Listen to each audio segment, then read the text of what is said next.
And the drugs. And Yeah. And the drug. Yeah, obviously the drugs. Delight. Hello, everybody, and welcome to Encounter Roleplay as well. We've never been convicted of anything whatsoever. Don't watch us, FBI. But we're back today for another episode of Warhammer, The Great Conspiracy. We've got a full cast and crew back of us today. We've replaced Gareth with someone better.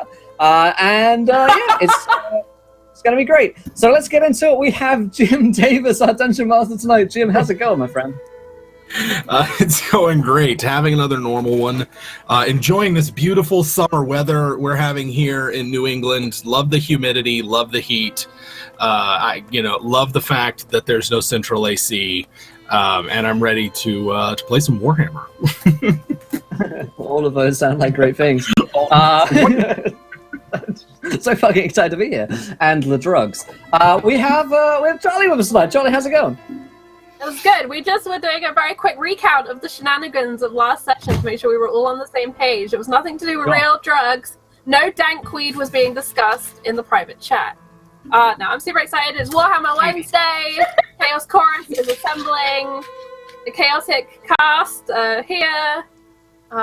Yes. I'm very excited to get in and play some Molly, who was sassing Jerry a lot while she was drunk last week. So. And may have stabbed someone to death.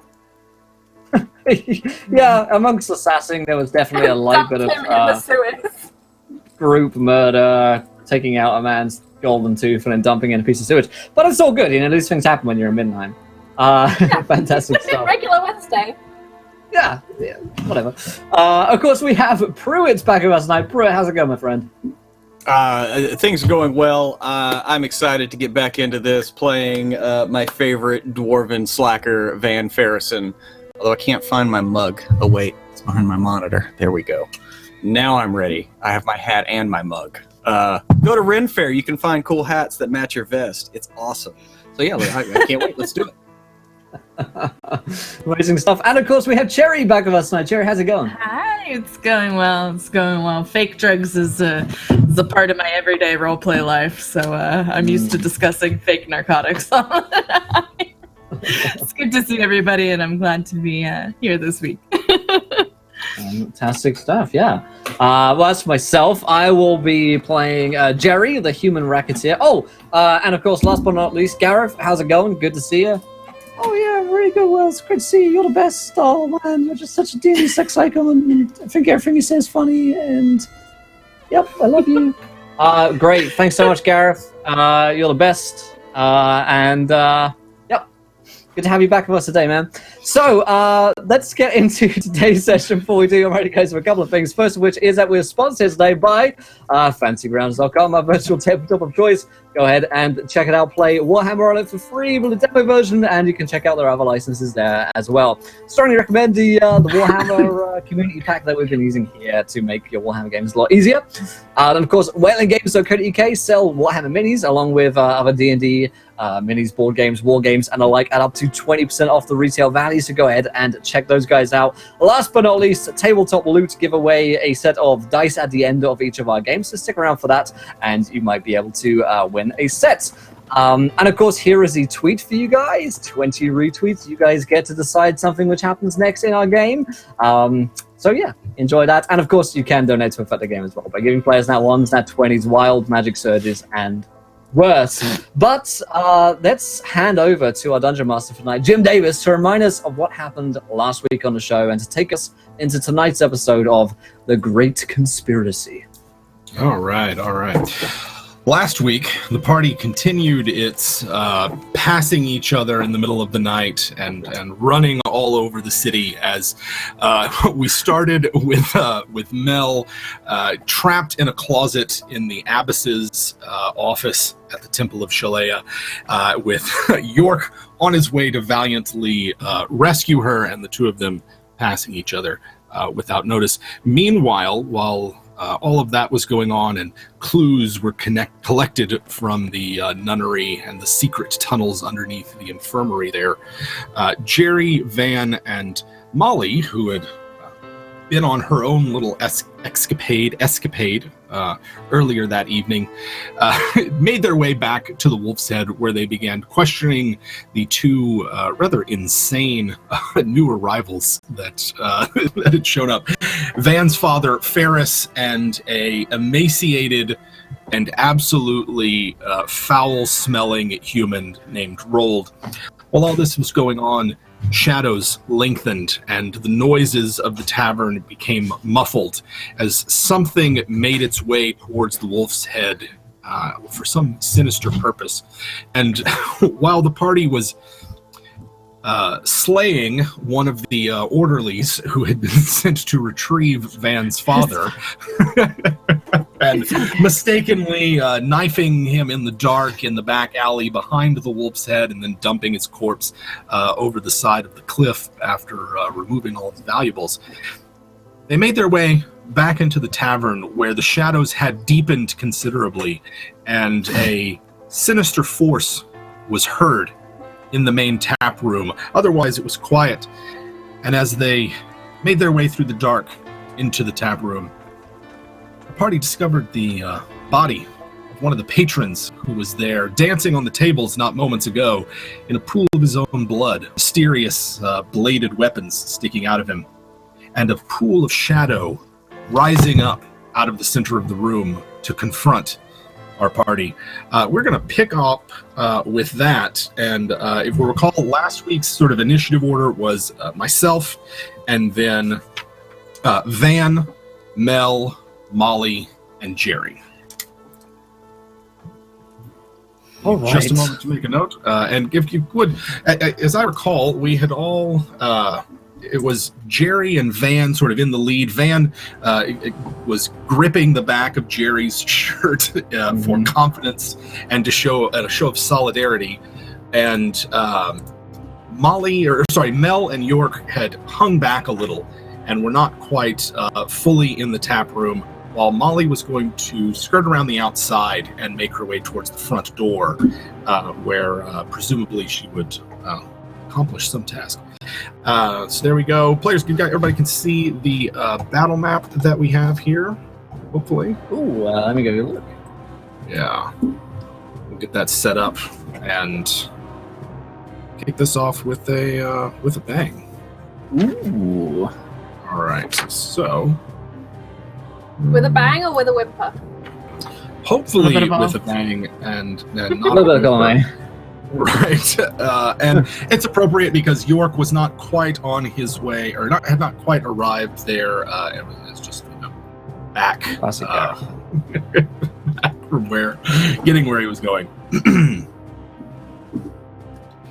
All right. There we go. I see a token that I like. Oh my goodness! There are tokens. There are objects.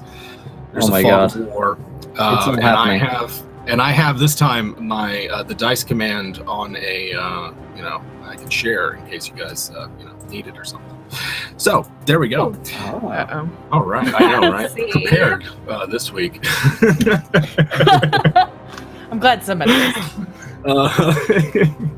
So I will kick things off here. The pool of shadow rises up out of the middle of the tap room, and there is a wet, sort of slick sound, and the glint of some sort of greenish metallic something that makes an appearance in the moonlight that shines through the greasy windows in here. A hunched figure in what might be a hood or some kind of mask stands up and begins to slowly and with careful deliberateness make its way towards Jerry and Van.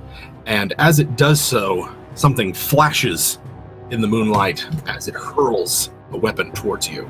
So this is directed at Jerry. It is a ranged attack. Fuck off. 29 is a hit. And Ow. Jerry feels a something sharp hit him, and so here we go.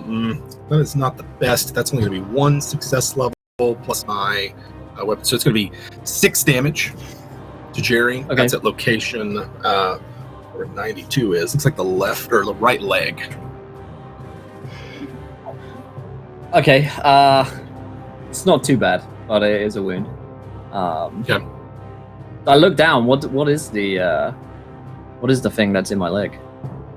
It looks like a triangular piece of metal that's got something hollow in the middle and these sort of 6 points that come off of the corners, or sorry, that come off of the corners there. And it looks like one of those points has stuck into your leg, destroying like a flesh wound. So it would do what?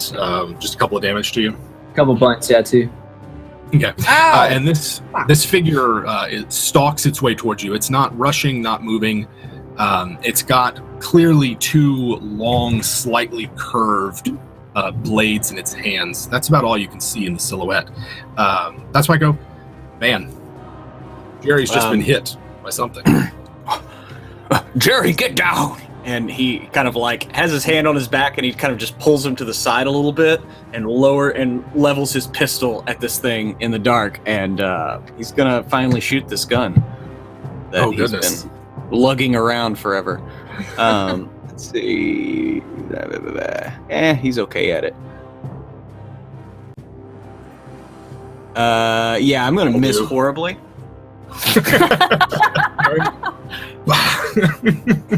All I'm gonna do is deafen Jerry. That's right.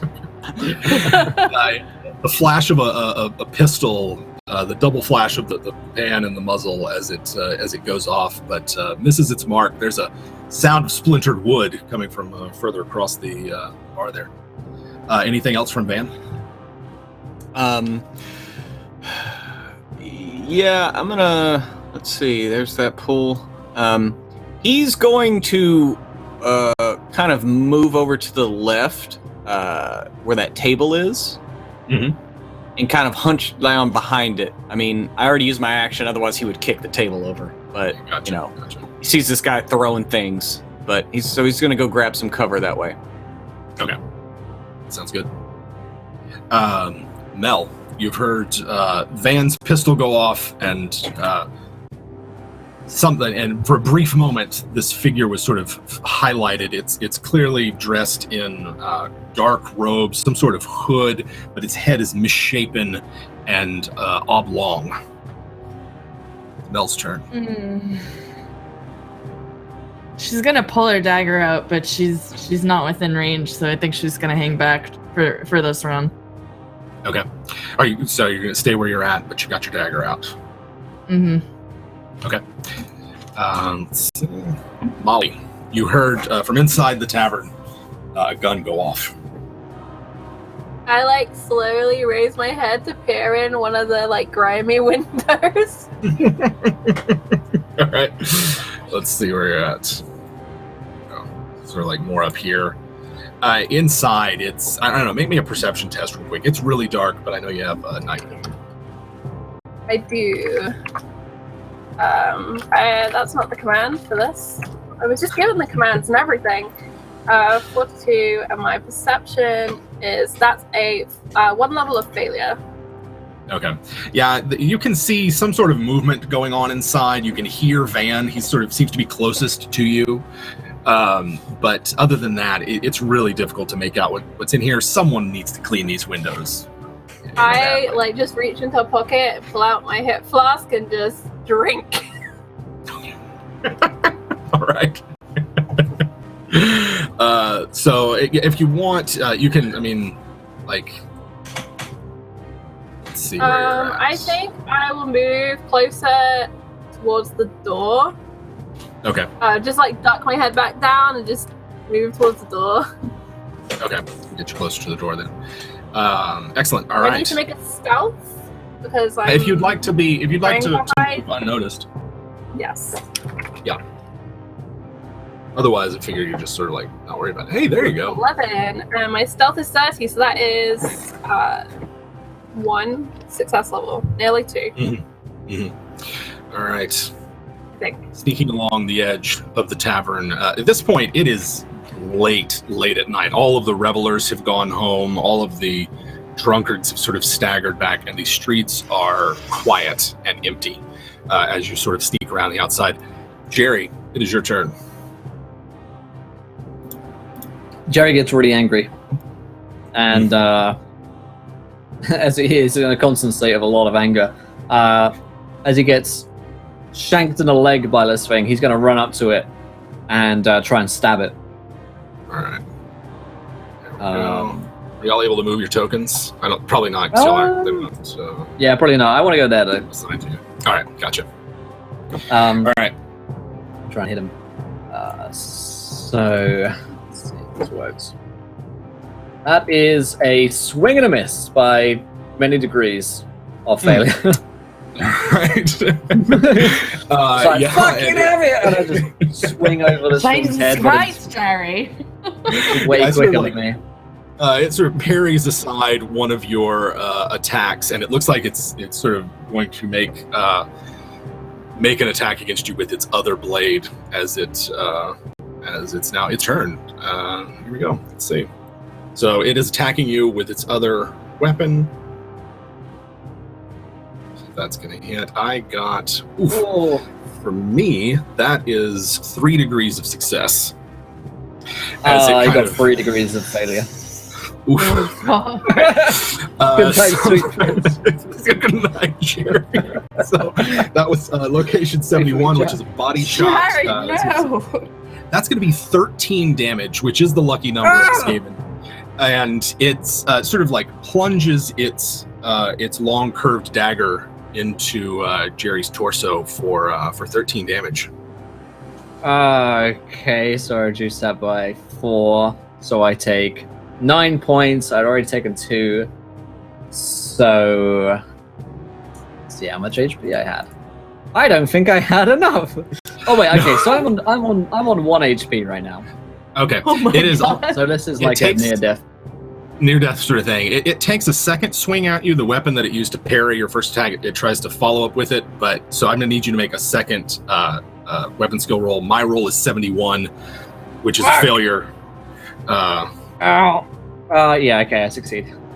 Okay, so it loses its advantage that it had as you sort of like stop it barely in time with that second hit there. That's my turn. Van, it is yours. Jerry and this thing are engaged in mortal combat. But yeah, probably. Did I see Jerry take another hit there? Yeah. Damn it, Jerry! And he's gonna kind of put the pistols to the side and pull out his like smithing hammer that he carries around. But it's he's whacked a few people in the head with it, and he's gonna run up next to Jerry and wait, can I? Yeah, should be able to. If you charge, I'm gonna +1 for your advantage. Yep, I'm gonna charge up there and whack him with a hammer. So you have that, and then you're outnumbering your opponent 2-1, which gives you another +20. Okay, so that's +30 total. Mm-hmm. Okay, I'm glad I got that. I needed. Okay, so I got 3 degrees of success because I'm at a 46. So. All right, I got 2 negative success levels. So yeah, how much damage you got? You got 5 total plus your weapon damage. 5 plus 7, so that's 12 damage. Ooh. All right. And that was to location 74. It's another body shot. So I guess like Van, you just come out of the dark, drop your weapon and pull out this hammer, and this creature doesn't quite see you as you plant your smithing hammer directly in its hunched sternum. That was that's a lot of damage there. Okay. Mel, something's going on. Difficult to see exactly in this room. You see what you think are Jerry and Van tussling with this creature, but you're far enough back that it's all just shadows and silhouettes. I think I'm gonna have to try and come forward because I've heard somebody get hurt at the least, I would imagine, because Jerry's a loudmouth. So I'd probably want to try and move as close to Jerry as possible, but probably behind cover at least. Okay. Let's see. cover over here. You could sort of like move over here towards the table and be within like a step or two of where Jerry's at if cover's important to you, or you can actually get right behind him if you'd like. But then there's no cover in that sense. Let's go behind the chair for now. Okay.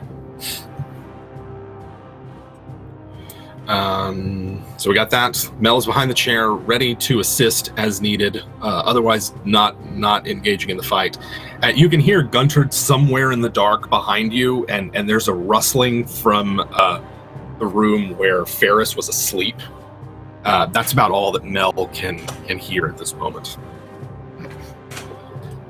Molly, there's some sort of fight going on inside.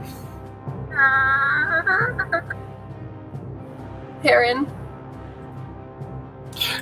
So opening up the door reveals there's a lot more light that shines in, and you can see ahead of you the back of a cloaked and hooded figure with a pinkish, writhing tentacle or tail of some kind coming out of the back of it. It's got furry, sort of clawed feet, and you see Van and Jerry fighting it. In our fucking pub? I don't think so. And because I have points in consume alcohol and entertain, I want to take a swig of my hip flask and light a match and just spit fire at him. At his back. Okay. If I can. I didn't know whether you want that to be consume alcohol or entertain, but I imagine as a board, I do tricks. I like alcohol. This is a good trick. Let's go with consume alcohol, because let's go with that one. Okay, sure. It's a great skill to have. Yeah, perfect skill to have. 41. Shit, I have a 38 and a 41 size, just a fail. Okay, yeah. So you've got the drink of it ready to go, but in the dark with the adrenaline and everything, not quite. The match is the weird thing where it kind of dips too much. And I'm like, what the hell is going on with all the matches in this place? I just decided to swallow it instead. Just like, okay, fine. Well, I needed that. Yeah. Glug, glug, glug. And, okay, so that's Molly. So Molly's sort of behind Jerry. Back to you. I am dying as I've been stabbed by this thing. But Jerry ain't no coward. And that's why he's going to die here. So, fucking bastard! No! And I like spit out a tooth for no reason because I haven't been injured in the mouth at all. As like the one that you were working out to put in the gold. Yeah. For extra Punches effect. himself in the face. And I'm gonna try and fucking stab him. All right, so you get like baby! plus 20. Oh yeah, there you go. So plus that's 20 because it's you and Van. 3 or 5 Man. degrees of success. All right, I got myself. That's not 3 degrees of success. So 5 minus 3, 2. You get 2 plus your weapon damage. Okay. 2 plus weapon damage, and a club is 7. I think we said. Yeah, it's 4 plus your strength modifier. 4 plus strength, so strength is 3, so 7. Yeah. All right, so 7. That's 9 total. Where's mine? Oh, there we go. Oof. You hit him with some Van's over here battering with a hammer. You've got a club that you're sort of battering it with as well, and it's kind of like reeling from your 2 attacks, almost going full defensive, trying to keep your weapons from landing on it, but unsuccessful. And it now, looking and seeing that it is surrounded. What does it do? Here we go. Perhaps I can at least take out one before it dies. It's attacking Jerry at first. 73 to attack Jerry for the first time. First hit, I believe, is probably going to miss, but let's see. Oh my god. I fail by 3 degrees of success. Yeah, I got 3 degrees of 3 negative success levels as well. So just like I was like, your club has come up and it's like it tries to like chop at you, and maybe it's like the blade of the knife is wedged into the club as the two of you go It has a second club though, or it has a second dagger that the Isn't it inverse of also that. at disadvantage because it's been hit by both Jerry and Van, so it's got disadvantages? I mean, it doesn't Well, no, have the it doesn't have advantage that. that it had before. Right, It doesn't have okay. the ones that it built up. Right. Gotcha. But it makes an attack with a second weapon, and this time it is a 37. That's 1 degree of success. So, Jerry, I need you to make another opposed roll. Okay. And for our viewers, dual wielding basically works like you make one attack roll and then you flip it for the second attack. So my first attack was a 73, but my second attack is a 37. 1 degree of success. Ooh, how many is that for Jerry? How many negative successes? 9, so 4 degrees of failure. 4 degrees of failure, 5. So 5 and 12 damage to Jerry's right arm. So I take 2 and I'm at minus 1. All right, let's figure out how crits work. Yay! Yay! First critical roll. Where is my crit chart here? Criticals and fumbles. So I don't think that this works like second edition where you sort of like calculate it up. I think, Yeah, I'm pretty sure you're right. yeah, I'm trying to find where my injury chart is. Just a sec. Here we go.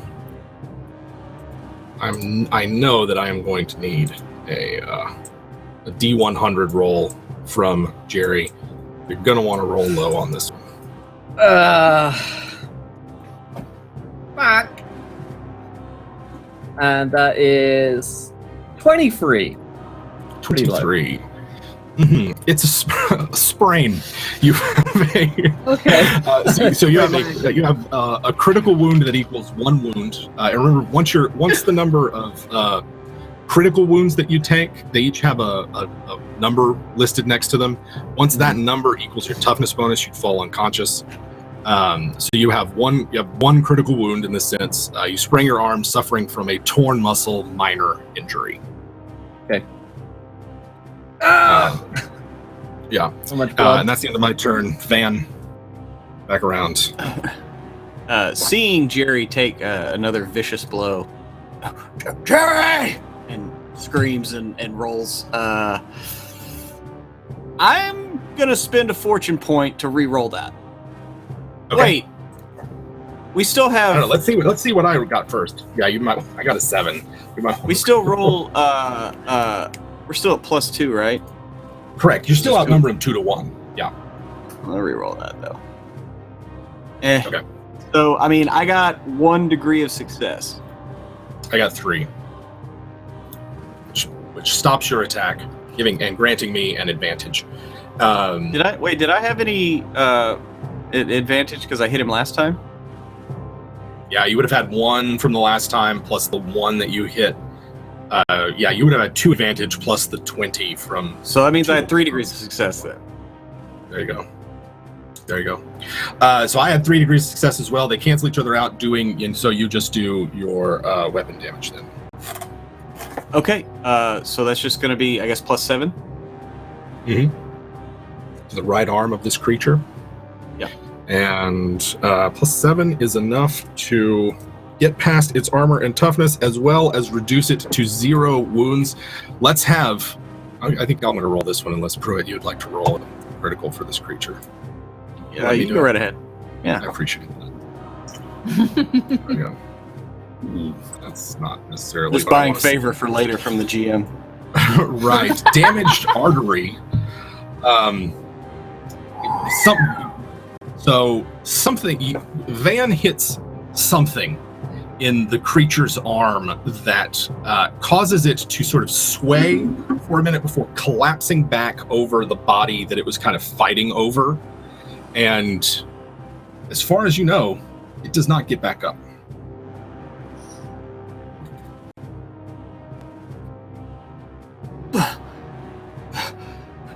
Jerry! Yeah. Fuck! I think I collapse onto the ground at this point from my multiple wounds. Get his And, ass over here. Jesus fucking Christ. And Jerry. Van is going to Van's going to start helping Jerry over there and look at Molly and be like, make sure the thing's dead. And she like runs across with her shank and just like straight in the neck. Because that works with everyone and everything. Yeah, just like boom. That's my girl. I touch her right there to stab him. We'll briefly drop out of combat here as sort of Van and Mel tend to Jerry and Molly dispatches this mysterious figure here. How badly hurt is Jerry? -1 wounds. -1 wounds. All right. So you have the spring arm, which is a minor torn ligament, and let's see, medical attention is the thing that we're looking for here. I So have Mel, a heal of 7.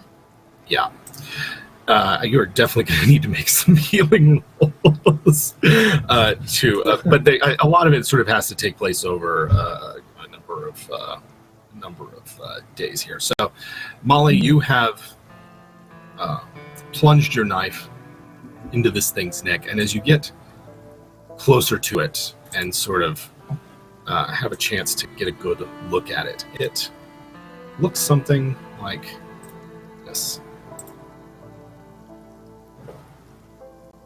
Oh no. Oh no. Okay.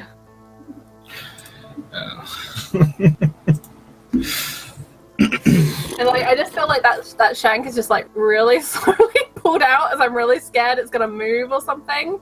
And It's definitely twitching. Yeah. The If arm it twitches, where... I just hurriedly just like keep stabbing it until it stops. Okay. Yeah, so Molly's over there just like stabbing into it. Just screaming and stabbing. That is all that is happening in Molly's life right now. Okay. Someone has a rule book handy, or the PDF handy. They wouldn't mind checking out the rules for healing critical wounds on page 181. Just so that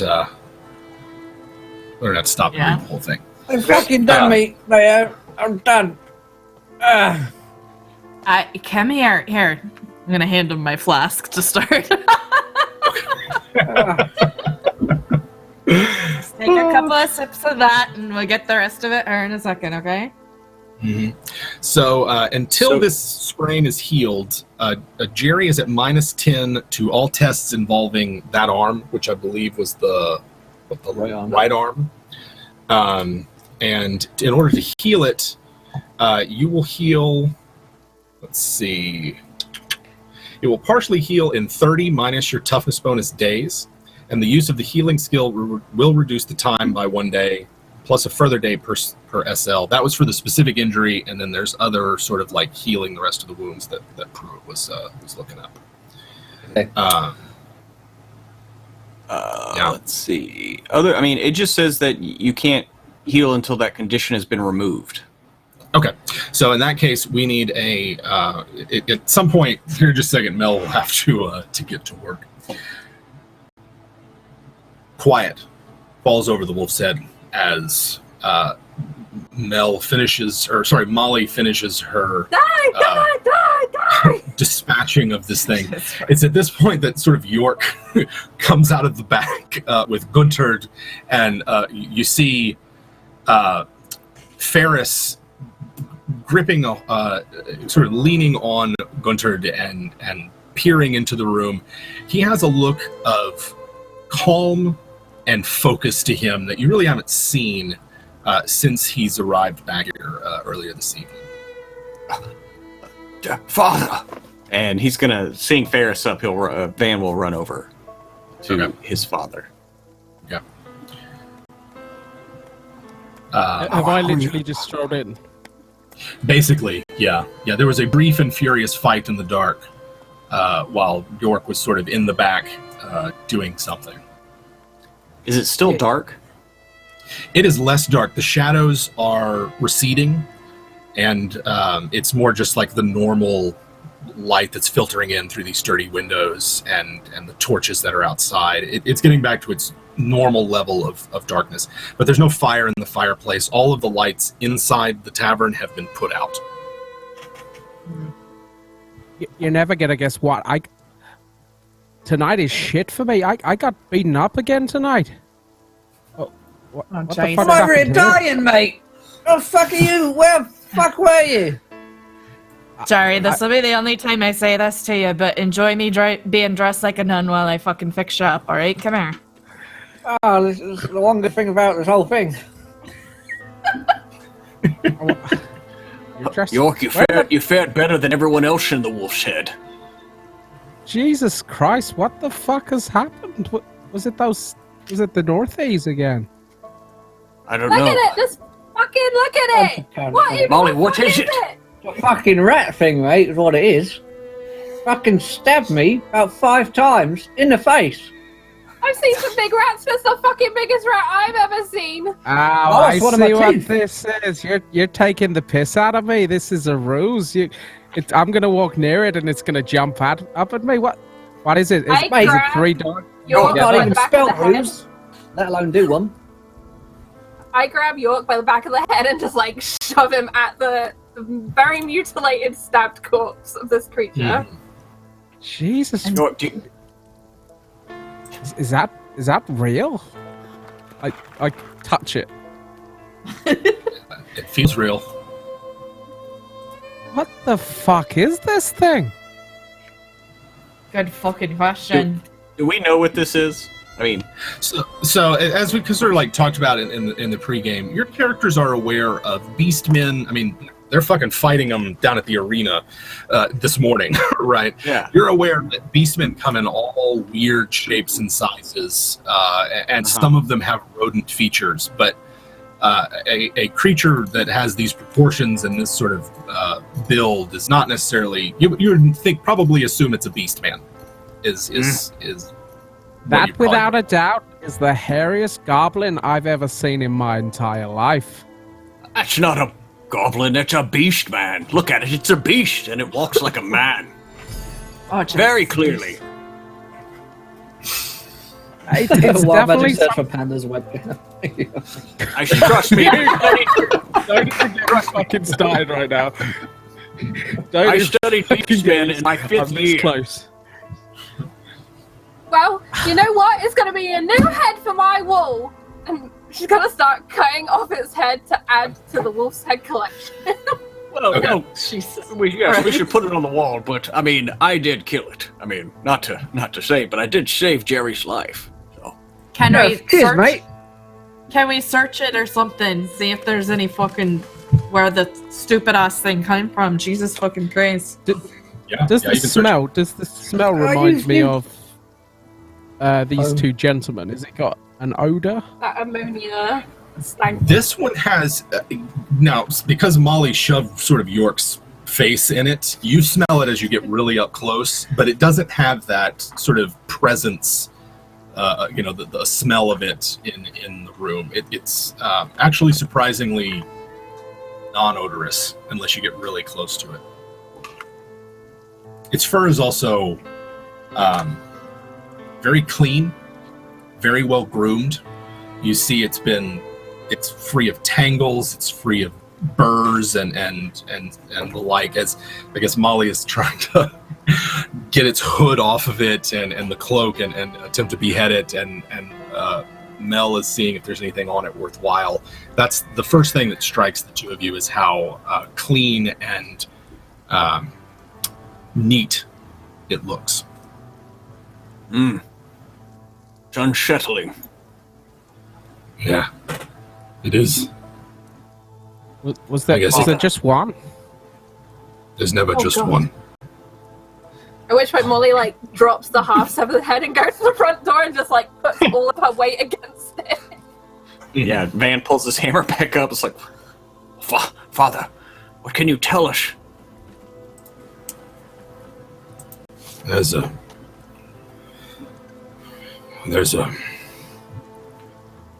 nest of them or something underneath us.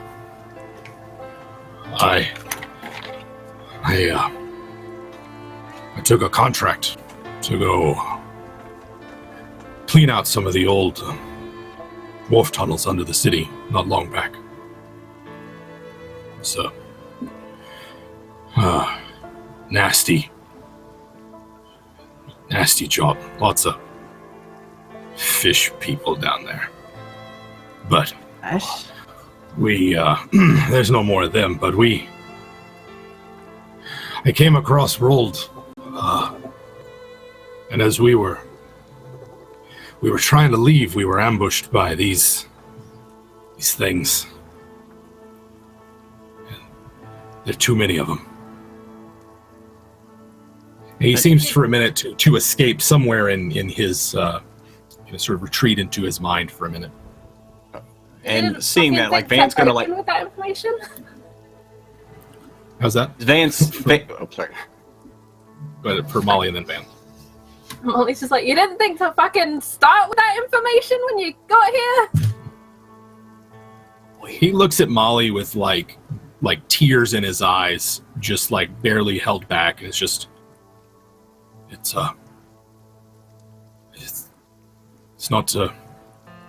not easy to talk about.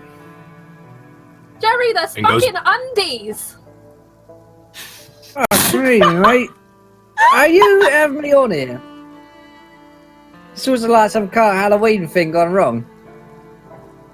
No. There are actually tons of these fucking rat people what live underneath my fucking city. Underneath my fucking pub. I seen them. They chased us out, and I thought we got away. I don't know what happened after that. How did you end up at the asylum? I don't know, son. I don't know. He pulls up a chair and like sits in it, but he's like sitting over the body. Those fucking nuns and that lot, did they know what you was onto? Of all these fucking undies? I don't know. It's hard to remember. They did, and he starts like literally picking and scratching at his surgery scar and like worrying at the staples in it. Speaking of which, just how much of this nun outfit is accurate? God damn it, Jerry. I don't know. I put it on over me clothes. It wasn't like I didn't go looking through their under things, for fuck's sake. Well, I think I have a good grasp now. Why don't you take it off and I'll tell you how accurate it is. She's gonna slap you across the back of the head and go change now that Jerry's obviously not gonna die. Oh, it's horrible. I'm definitely gonna die for this one, I reckon. Like, and then just for a second, like a light bulb goes off in York's head. Oh my! The dogs and cats. They're getting people to kill the dogs and cats. Maybe they want people to find these things. I don't want to find them. Well, they're clearly fucking dangerous. Wait a minute. Fucking what should do this? Oh, that's... This could be worth a fuckload of money. It's possible, but... I mean, you should see how many people they have looking for him, and I'll point to Ferris.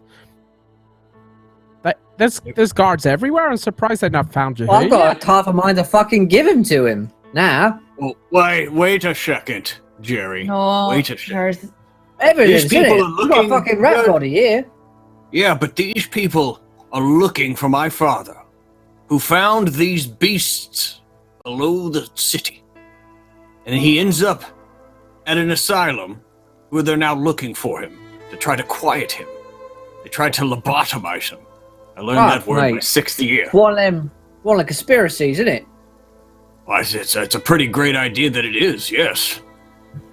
So before we trying clean to out cover these it up. undies, think about it though. Who hates cats? Rats do. Perhaps these rats are working with the people, trying to get rid of the cats.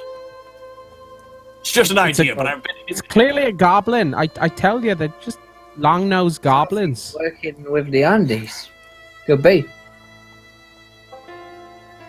As Molly and Mel are sort of examining this this creature, you find it's got its weapons, which consist of two about 18-inch long, slightly curved blades, and it's at that point that Molly and Mel can tell that they are poisoned, that there is something on them that has been smeared, a thick paste of some kind that is along the blades. And feeling too good, guys. Dirty Undies don't fight there. as well as a bandolier of these triangle blade things. I'll show you a picture of them. I know a lot more about chemistry than I do poison. Would I be able to recognize what kind of They're in that shape. poison it is? Ooh, what lores do you have? Medicine, plants, and chemistry. I have 6 in med and plants and 5 in chem. Okay. Go ahead and give me. You can either give me medicine or chemistry, your choice, and that's obviously you're rolling your intelligence for that.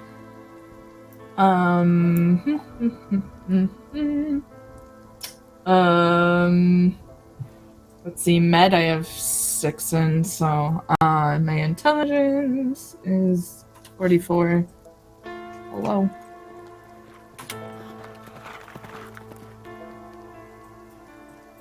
Let's see. Probably not necessarily recognize it right away.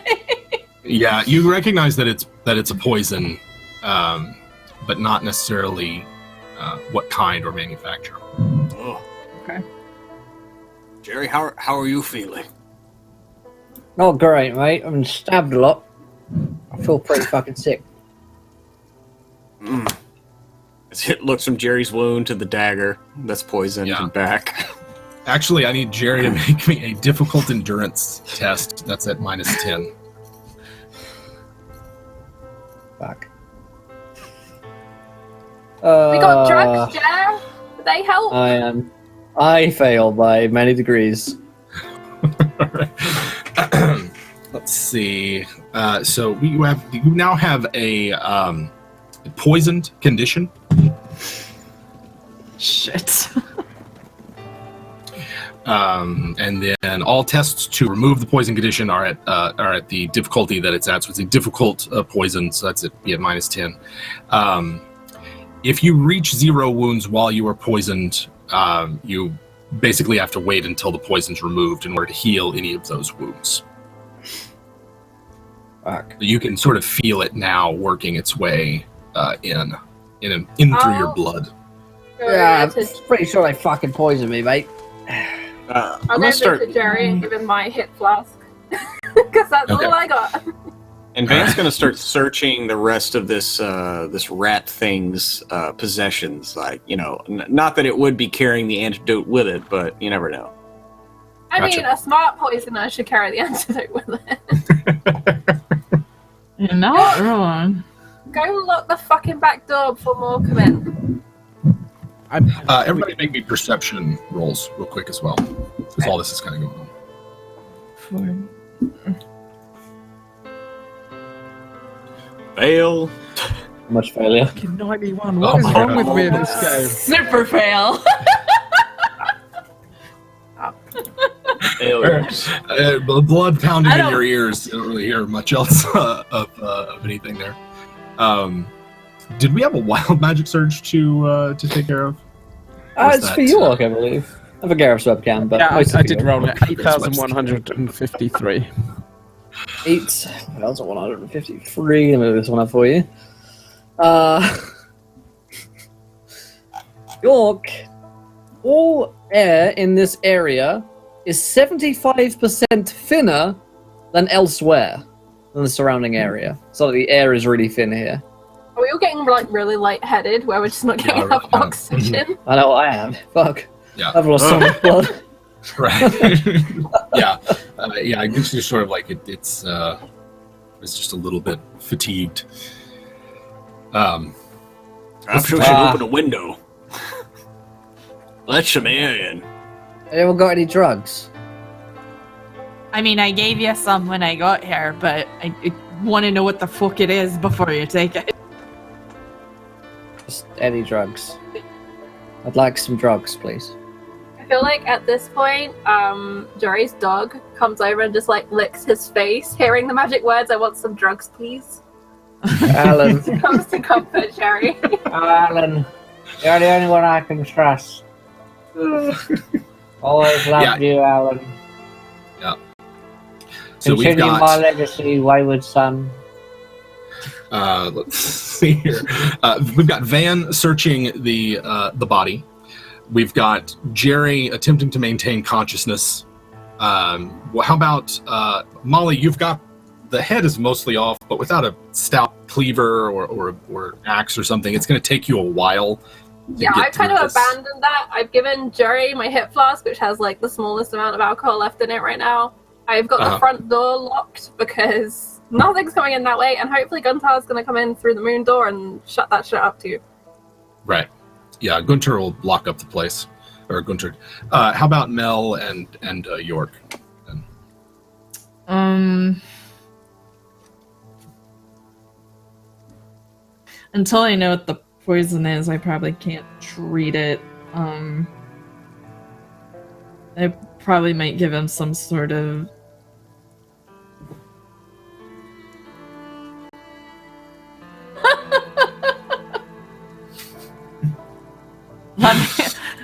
Let me get you something that isn't booze. Don't finish off whatever Molly gave you. That'll probably knock you right the fuck out, alright? Someone finish me off. I need some Warhammer Lemsip.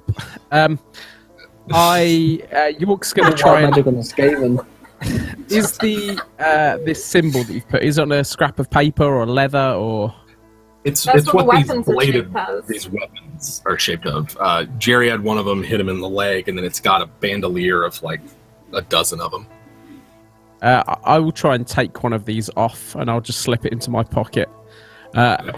We could. This could be a lot of money here. This could make us all.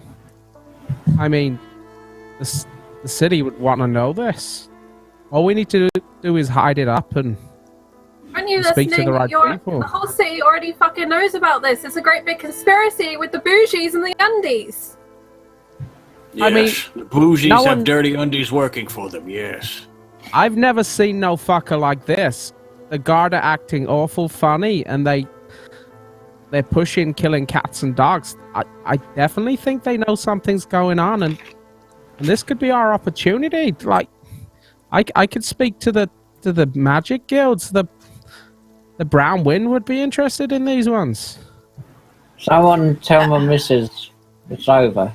Jerry, do you agree? Do you think that's a good idea? I Cool. don't think Yeah, see, Jerry's in a condition to Jerry give... agrees. You're not going to disagree with him and take his drugs away from him, are you? No one's taking my drugs, Sam. If it's gonna kill him, we'll take his drugs away. Did we get the locked door back? I thought I saw No, you somebody will in the not. alleyway as we were coming in. Yeah, Gunter comes in. He's got a lantern. He comes in out of the back room. It's locked. You know what, York? You want a hole in your head? You go tell the guard. I'm going to sit here in my locked pub, and I'm going to get us all a drink. Actually, that's what I'm going to do. And I'm going to go behind the bar and start pouring around. There you go.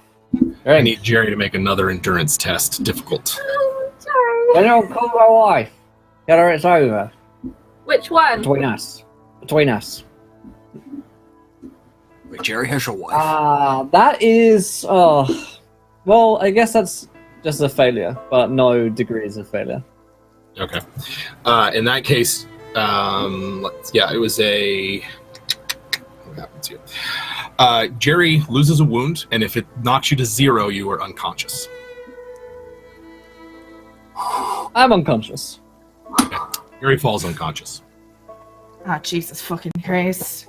Call my wife. He's- Is he going to die, Mel? Should I actually go get Emma? I don't Is it, like, know. actually serious? Yes, it's fucking serious. He's bleeding all over the place. He's Jared bleeds a lot, alright? It's hard to tell when it's actually yeah. serious and when it's just, A wound. There was poison on the blades. You just fucking looked at it. I don't know if they have the right chemicals, or I don't know what this is to counteract whatever's tearing at him. I have this, and she digs out the tin from Jerry's. I have this weird green shit that I found. I was hoping he could tell me what the hell it was when the fucking head nun and the... Why are they after your father, Van? There's a lot of them, and I mean, they said he was replaceable, but they either want him back or they want him dead. There's something special about whatever the fuck they did to your dad. Well, Dad, is there anything you can remember? I'm sorry to put you through this. Is that and let's see how well Van has a 3 intelligence. That's out of 100 due to his head wound and others. So we will see how well he can recall. Ferris. Okay, I'm sorry, Ferris, not Van. My yeah, I was like, Wow, no wonder it's taking him so long at university. Shit. I'm pretty sure I have a 34 intelligence. 7. He tries. You can see him really digging. Just, son, I don't know what they did to me. I don't know how I got in there. That cell. I don't. Yeah, he sort of gets up from the chair that he's in. We need to be careful. I think there's probably more of them. And you can just see him sort of going back from this sort of moment where he's present and you know, not all with it, but at least here and not psychotic, and is starting to get this manic look in his eye and starts to look around the room towards the windows and the door, and there'll be more of them soon. There's always more. And that's when he starts to like get up and nervously pace about as everyone else is sort of going about. So Van, you were going to look and see if there was anything else on the body that might be of help, correct? Can you go ahead and make me a perception for that? And then I'd like to know sort of what everybody's plan is. It's only been a couple of minutes really since this thing fell. Jerry is unconscious and bleeding, and Van is sort of going, 1 degree of success. Okay. This creature has all manner of things in sort of hidden pockets in its robe and vestments that it's wearing. They're very loose clothes that appear to have armor sewn into the lining of them so as to muffle and keep things quiet. But you find several vials that are in there, as well as a leather pouch that itself has what looks to be a box made of bone or some kind of weird lightweight stone that has more of the same powder in it that Mel's box has. A dark green, very fine, chalky powder. We have our first matching clue, telling you they work together. And he starts smelling like the vials to see if they all smell the same or if they're different things. Can I glance at this file as well? He will alert so you're working in the box. Yeah, No. I'd want to see if any of them could help Jerry. Okay. Go ahead and make again, Mel, make me a lore chemistry roll. If either York or Van have something that might be relevant to either chemistry or some kind of lore that's relevant to chemicals or poisons or medicines, that could be of use here. I don't know what you guys. I've got an outdoor survival. If it's outdoory No. or... Nah, this is clearly something that's been manufactured. I mean, the Okay. powder, like, I have metallurgy, but I don't know if that matters for the powder. I don't know. Not in this case. Okay. Okay. I have 5 on chemical for lore. You want me to roll 100 or? Yeah, the D1. It's your intelligence plus that 5. So is what it is. So 49. Okay. You find one vial that you're pretty sure is the sludge itself. That sort of a reserve of it. And then another vial that has a sweet, sort of almost sickly odor. The vial of sludge smells like nothing. It has no odor whatsoever. This other one is a syrupy, amber sort of liquid that has, like I said, a sweet, sickly odor to it. Not, your instincts tell you that it's probably medicinal. Yeah. We can't let him die. We've got to make a decision. Are we going to let him ride it, or? We trust your judgment. This amber one smells like it might help him. I don't think I have anything. I'd have to go to the school or something. We might have to risk it and just try it. Why don't you try it and I'll go up to the school? I've got a friend. I've got someone I could ask. You might not make it. Well, you try it and I'll go and ask the friend, and then if it gets worse, then hopefully the friend will know the answer to both problems. Ah. Do you really want to... What if my father's right? What if there's more of them out there, just waiting for you to leave? And Molly, the fucking... We don't need to split up anymore tonight. No, he's right. And from what I could tell at the fucking church, that the medicinal... The whole goddamn people are involved. Somebody, you ask the wrong person, they tell on you. You could be fucked. Let's just... I think we're gonna have to try this and pray.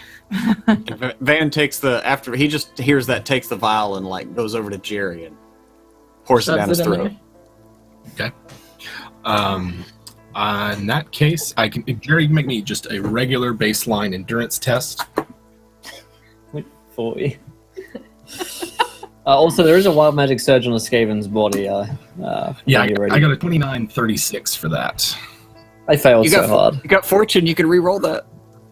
Okay, yeah, I'll spend a fortune point on that. I have a question. Does our gang have like a cool sound? You know how like they do like pigeon calls or some sort of bullshit all that. Fuck me! Yeah. Really? All right. Oh no!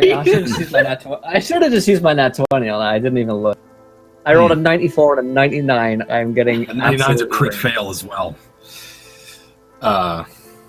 Great. Jerry is not doing well. you can like he sputters a bit as this Van pours the liquid down his throat and starts to like convulse and shake and is clearly having some kind of seizure. Also, I will let you know, Jim. It seems only fair that I should tell you this: that if the Skaven, and it says if it's hit by a bludgeon on a natural 20, the Skaven becomes undead. Oh, all right. I mean, we did, yeah. Molly's saying Jerry's like foamy fit is gonna go to the window, push it open, and just do like a just hope that someone is gonna know. Hope that someone hears. And then shut the door the window as quickly as possible, and like do it back up. So she's been told she's not allowed out. Okay. And all right, so that's what Molly's done. Mel's gonna grab a belt, stick it in his mouth, so he doesn't make sure he doesn't swallow his tongue or chew off his own stuff. Right. Take care of the seizure, essentially. Okay. In this case, have Mel make me just a heal roll. Make me a heal roll to see just how the overall effect of your attention to Jerry. What do I attach heal to? Let's see. Heal is 20, by the way. That's true. Oh yeah, you do have a nat 20. There are nat 20s available. Let's see here. Heal is a intelligence. Advanced, so it's intelligence plus whatever the advances that you bought for it. So 51. We. 1 degree of success. 41. So Mel rushes over. You've got the belt. You've got Jerry on the floor to keep him from hurting himself. And after a few minutes of just sort of giving him space and tending to him, Jerry seems to calm down and is still unconscious, but his breathing is less labored than it was. Jesus fucking Christ. I'm gonna need a hell of a drink after this. Yeah. Like, the shot glass just slams down on the table next to Mel. Right. She tosses it back. Van's over there just drinking. Yes, yes. Just next to the keg with it permanently open. Just... So Mel, you know that whatever poison it is that got Jerry, whatever condition he's in right now, that your sort of backroom clinic might not have the kind of medicines that you'd need. Probably not. You're really there more for like broken bones and cuts from street brawls and the like. There are two places in the city that would have that, either the Physicians Guild or the Temple of Shalya.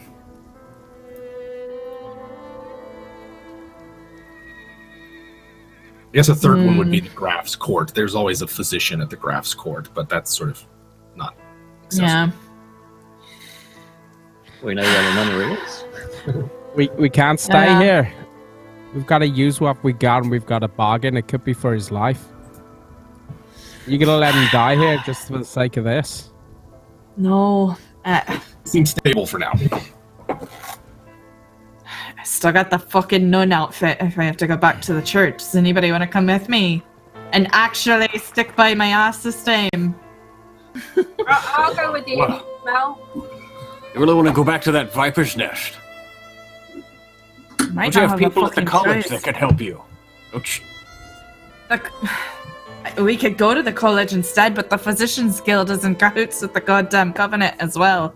I heard them talking in the office together. Oh, shite. It's a risk either fucking way.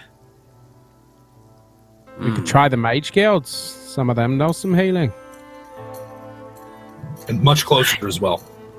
The Green Wind can help him. I honestly think that anything is better than going back to that temple. I agree with you, especially I being think as they we're want to gonna kill your father. I think we need to take that with us as well. That'll get us in the door, but... Well, you might know what Actually, it is. Master question, aren't the Sigmarites like right across the road in a great big temple? Yeah, the Sigmarite Temple is here in the Freiburg neighborhood, as is the Guild of Wizards and Alchemists, which is what York's referring to. Yeah, both of them are in the Freiburg. I say we pretend that Jerry's got some information about this thing. Pretend he knows everything. That way they'll make sure they bring him back to life. You're gonna need to hide your dad, though. Man. That's capital thinking. I say we walk in there with Jerry on a cart and this thing underneath. We bother him for his life and try and make what we can out of it. Bring that green shit, one of you. You want to put it on when I'm in my jacket? I don't care, but that could be worth something, or we need to figure out what it is. I'll put it in my pockets. And Van will pocket the bone case that he got off of the Rat Man. Yeah, Van can take the stuff of the Rat Man, and I'll take the stuff that Mel's got. It's separate. I'm gonna go take a peek round outside and get a cart. You get things ready. Aye. I'll peek out the front door and look for like a cart or something we could put two bodies on. Yeah, there's plenty of things like that around here. You'd be taking, you'd be stealing it.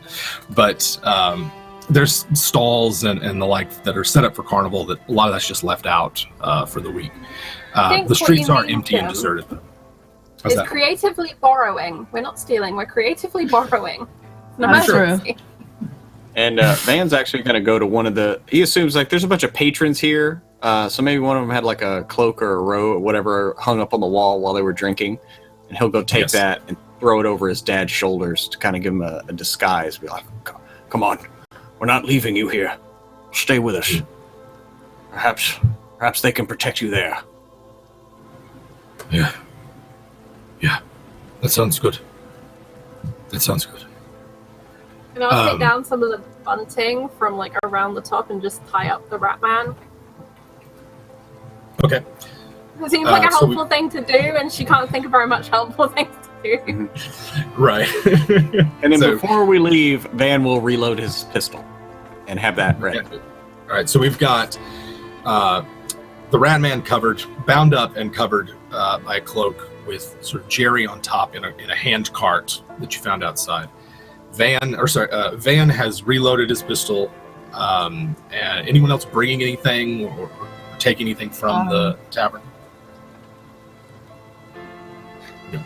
And Nothing more than a hand. I'll bring some of Jerry's morning drugs because I'll know when he comes around he'll want them. His uppers. right. Without the morning drugs, he's gonna be just a beast. And Gunter's gonna stay here and clean up the other bodies. There are 5 patrons in here who are very dead. And Gunter is, I got it.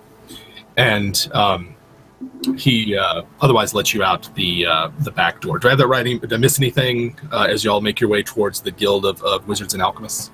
I will put a cloak over Jerry's kind of prone body as well, just so if anyone comes along, it doesn't look like weird that we've got one covered and not the other. Okay, that sounds good. And with that, y'all are off. On the way there, which is it's not that far away. It's really like 2 streets up, practically from where you're at. Although you can take sort of the back alleys if you'd rather avoid the main roads. Well, do we see any Easties coming in That's what I'm going to say. You see 2 of them approaching from the Newmarket district, which is sort of to the southeast of where you're at, and they appear to be sleepy and sort of they're the sort of friends that are out this late are not the nicest of people. So they approach the group of you as you're making your way through the alleyways. And they're just sort of, what's all the commotion about, Molly?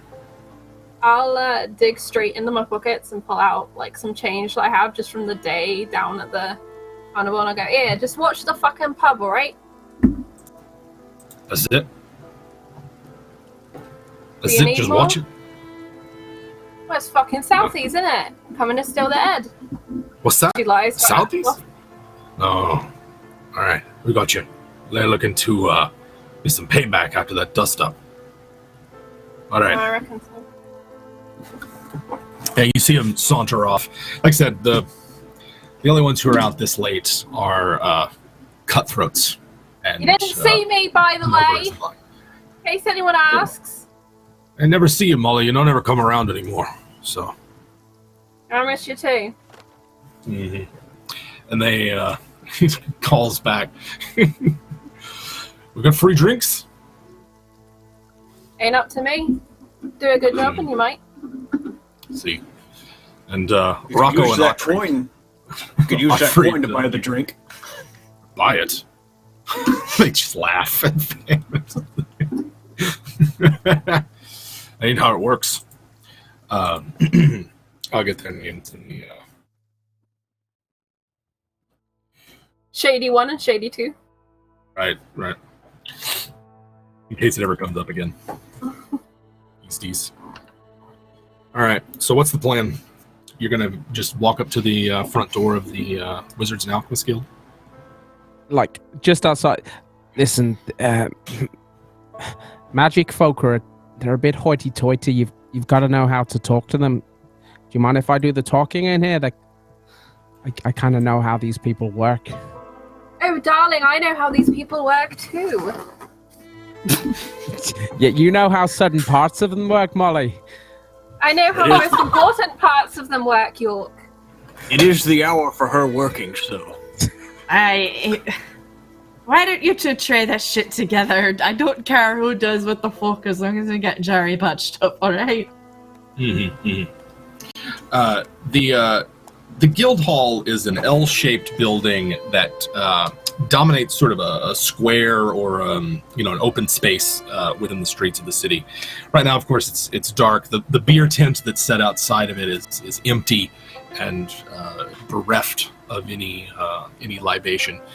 The guild itself has several tall sort of spires that erupt out of the mass of the ground levels of it, and it's all sorts of weird mix of architecture and arcane arcane masonry and the like, designed to channel the winds of magic and keep things safe.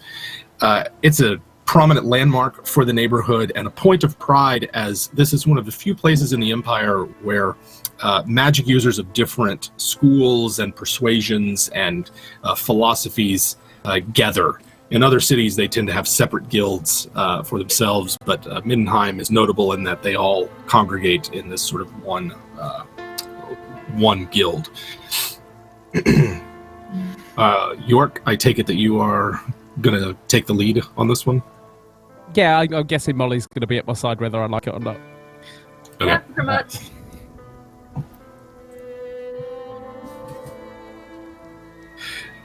So you go up to the I front imagine door. we just, if the door's big enough, we wheel this cart right in.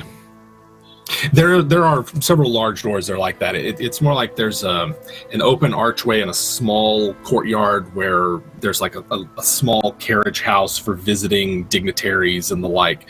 That's where you find yourself. You sort of pass under this open archway and in a small courtyard where you're at. There's a door towards the north that's got it's like the visitor's entrance, basically. Whether there are other entrances, you'd have to be a member of the guild to get that information. I'd suggest go straight at the front. Okay. Knock on the door? Yeah. After a couple of silent moments, you hear a shuffling of feet on the other side, and a clear-eyed young woman answers the door.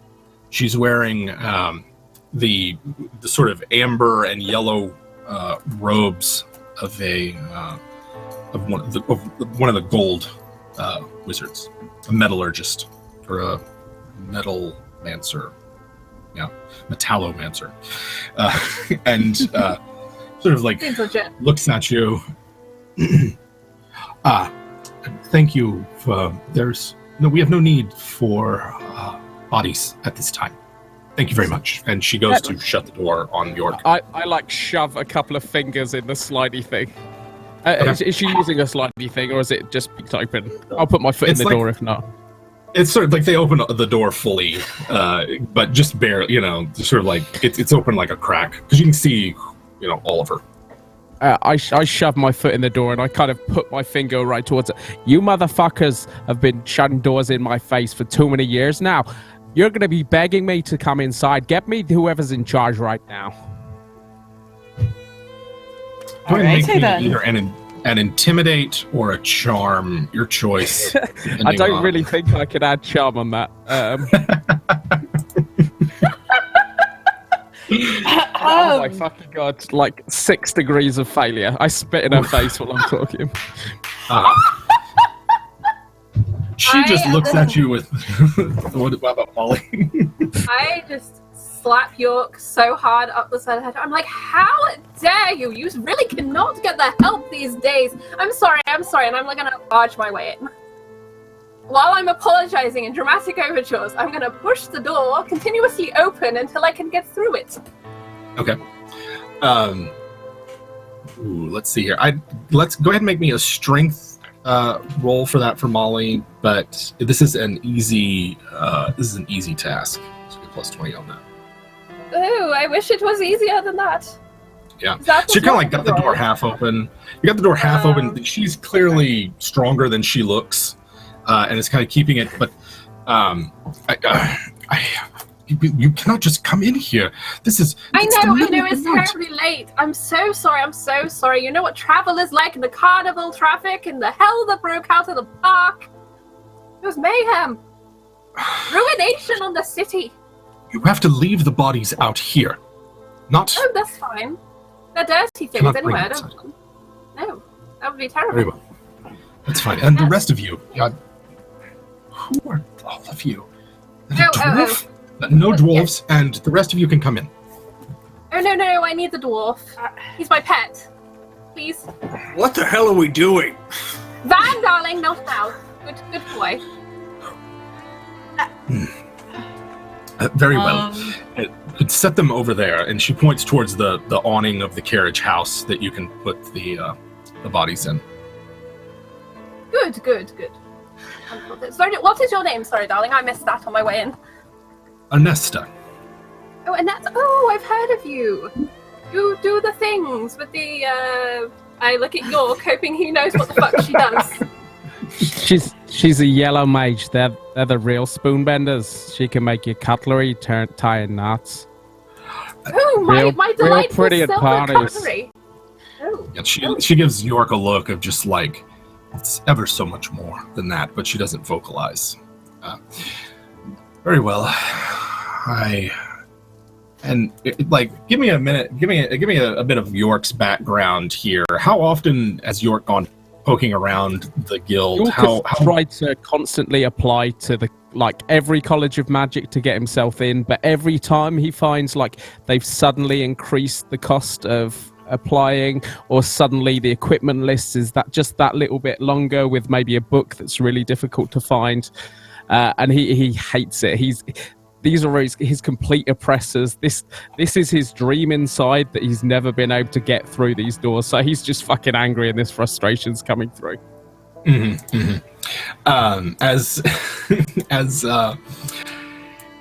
sort of York is having this exchange with Ernesta, and she sort of turns around and opens the door fully for you. Please, just sit there. Do not touch anything. Do not go anywhere. If you do, I will know, and it will not be pleasant for you. And she's looking specifically at York here. Sit down. Surely there's someone more senior we can talk to. She's not going to be able to help us. Is there not someone is there not a brown mage or a... Walk. Let the lady go about her business while we sit here inside this very nice college, inside where we wanted to be. York will sulk all the way over to a chair. Okay. She was serious about not letting Van in. But he's my pet. We have this discussion. He's allowed it. What the hell are we doing? Van's starting to get very frustrated that his dad is sitting out here and all of a sudden this is going on. There's a man dying here. What the hell is going on? What is this? What is he talking about? Is there anyone else in here? You know what the dwarves are like? Too much. This is a small sitting room. It seems to be just her. There's a couple of candles, at a candelabra that light the place. But it looks like this is just a, coming out of the cold sort of room, and then there are at least 3 doorways that lead off into other parts of this rather there expansive. Are at least 3 of us, so we'll find which one we need to go through. Excuse me for 1 second. I'll nip out, and I'm going to pick up the rat corpse. But you can while I'm doing that, you can do whatever you need to. Yeah, I'm gonna lean into Molly. It might be time to cut the crap. Jerry's not doing so well. Why was there crap? I don't understand. What's going on? Ernesta looks at just all of this chaos that's going on since you've arrived. Very well, I will get the deputy, and he will deal with this matter. But, well, you'll see. And she has a very annoyed and put upon look on her face as she walks through one of the 3 doorways, leaving you alone in this entrance chamber, and then, of course, the courtyard beyond. Right, now we're in. Now we're fucking in. Where the fuck do we want to go, and who the fuck do we want to talk to? I'll drop the rat corpse down, and I'll signal for Van and Ferris to bring in Jerry as well. Because fuck what she says. She didn't bolt the door, did she? To the outside? Yeah. No. No. Yes. Yeah. No. You can come and go from the entry sitting room and the courtyard. Van, just bring Jerry, bring your pa. Like, fuck what she says. She's nothing here. And Van will pick that up. I just don't understand why we didn't just ask for help. When you come across like this, now they don't trust you. I just don't. And this is where Van's starting to realize that he hangs around with ne'er-do-wells, and we went to a college, so he got into college mode. He's like, you just ask them for help, and they help you. What the hell is going on? You don't have to do everybody. And he's just kind of like... Van, you need to understand, you've got money. That opened doors for you. People don't open doors for people without money. You don't understand. I don't have money. My school is paid for, but I'm poor as shit. Why do you think I hang around with you? Mel kind of makes a face because she might have to start digging through her pockets again. Just a second, there's the most look of sadness that you've seen on York's face when, like, you're having your entire education with that's just York's dream, and you're pretending like that's fucking nothing. And it's like, you could literally hear his soul fold up and die inside him just a little bit. And, like, he remembers why he hates you so much. All right. To be fair, Van, I would have fucking asked for help if York hadn't gone off on one the second she opened the door. These fucking people, they're not even people. Their Mars and Pars have paid for them to be here. They think they can not let anyone else in. This is their fucking private club. These are everything that's wrong with today's society, just like you dwarven prick. And he'll point to Van again. While they start probably bickering, as they seem to normally do, I want to go and check one of the doors that she didn't go through and see if it's locked. It is. Do the open and alright, that was locked. I want to go to the other one. It feels like it's just painted on. There's not even a seam to the door.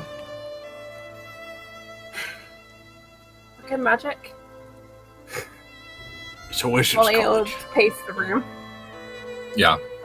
It's not too much longer, and in a way, like, you don't hear a door open, and you don't see one of them open. You just sort of notice that there is another figure in the room with you, kind of all at once. And a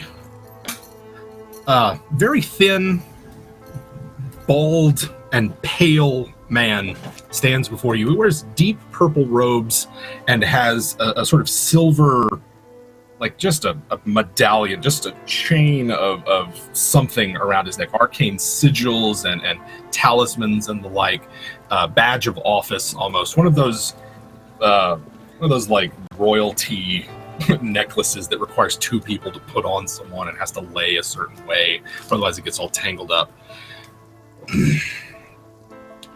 I take it that you are the guests that Ernesta mentioned. Yes, And how you kind are. of you to let us come.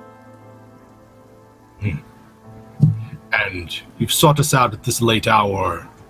For what reason? Because Jerry's fucking dying of some poison and we don't know how to solve it. Who's Jerry? I'll stand to the side, so... And Van's holding Jerry. You see him look and almost like look through Jerry. Yes, he's dying. What of it? Okay, We'd prefer look, that he doesn't. save your words. I pull back the cloak on the rat thing. If you want any information about this, you cure him. We don't talk any further than that. We'll go to another college and they'll help us. But I What is know, that? I can tell by the look in your eye, you want to know what the fuck that thing is.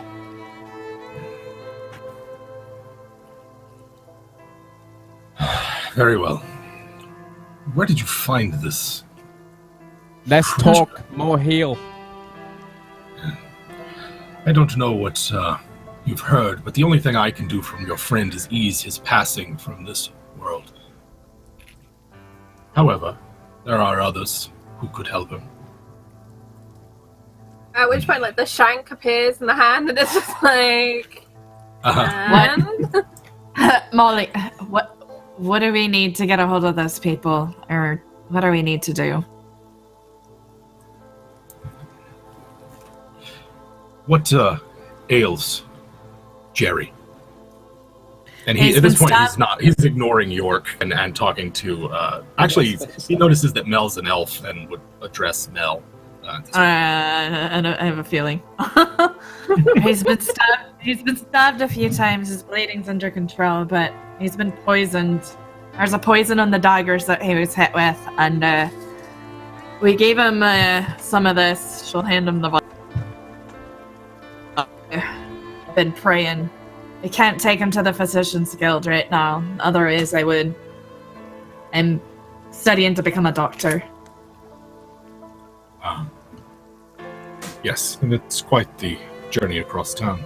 Well, this smells. He hands it back to you. It's seems as though it's medicinal, but where did you find it? On this creature. Also found other things on him. Which we'll show you later when you go and get someone who can fix it. Yes, and with just frustrating slowness, he gives Jerry a look and then takes a good long look at this creature. Just in no rush at all. And a door opens up on the other side, seemingly of its own accord. And the man,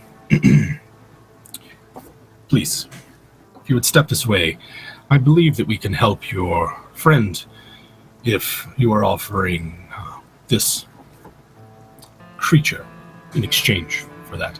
Quite unorthodox, but in the spirit of carnival, I will help you. And he leads the way through this open door. If he dies, you don't get a thing. He just kind of looks at York. It's of no consequence if he dies or not. You've already helped us. You're already complicit in this. Watch should be happy to know that. And Big Cheese will be pretty pissed too. No, Big Gouda. I forgot what he was called already. Yes. Well, He's important. I have Yay for other games. concerns. Please, keep your voices down. There are a great many of us in concentration. It would be unfortunate for one of them to let loose what they are containing. And another wild magic surge for the wrapped corpse. Why are we messed with the corpse so much? Oh, you should have seen last. They got a unicorn. They were vicious with what? A dog got a wild magic surge. It's pretty rough. Yeah, I Then think you this time they're build just letting us getting Wow. ourselves in trouble. Off screen. 1775 for all animal cruelty takes place off screen. 1775 from the wild magic. Solid. A fine vintage of wild magic surge. Yeah, it's fine. Back, 1775. back when the is. world was right and whole. All right. The Skaven thinks that magic items are plotting against him. Nice. Like Warpstone, I guess. Sure. I'll grab so this. who is? Sorry. York's got the body. Yeah, I'll grab the Skaven and just drag it. I won't do it delicately. I will drag it and follow him, like leaving entrails and blood and. And then who has got Jerry? That would be Van. He's carrying Jerry. Man. does. Van's got Jerry. The dwarf. And making sure that his father's right behind him. You know that you're not supposed to be in here. Yes? He's been told. Yes. I was told Be it that. on your heads then. And as you walk through the hallways of this guild, they seem narrow and every they're not straight lines. Every few steps it seems like they take a twist or a turn. There's a staircase or an arch that it passes through. This whole place is more like a maze than any kind of place you'd want to live or something like that. Now, as you're walking through, York notices that the body he is carrying begins to twitch. And I would like York to make me an initiative roll real quick. Oh, fuck.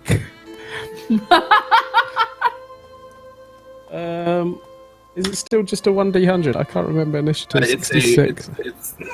In this case, I'm using a sort of a hack. We're just going to roll initiative, and then whoever gets the highest It's roll a goes. D10 plus your modifier. Oh, okay. Oh no, it was agility last season. Yeah, it was agility last season. I didn't I didn't even roll mine right either, so that's fine. I don't even know my own house roll. I got an 8. 8. Yeah, I got a big 3 is what I've got. So you can feel it. It starts to twitch, and it's like one of its clawed hands sort of like starts to contract and grip, and there's movement in its torso. You are not caught off guard as this thing begins to wriggle and writhe in a very haphazard and jerky manner. We got problems here. It's not dead. How the fuck is it not dead? What the shit? I will let go of it, obviously. What do you mean?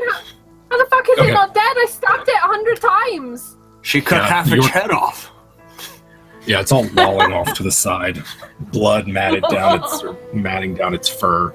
And it, as York drops it, you can see it try to get up on its hands and knees, and there's a raspy, just kind of noise that's coming out of its muzzle. As isn't it right?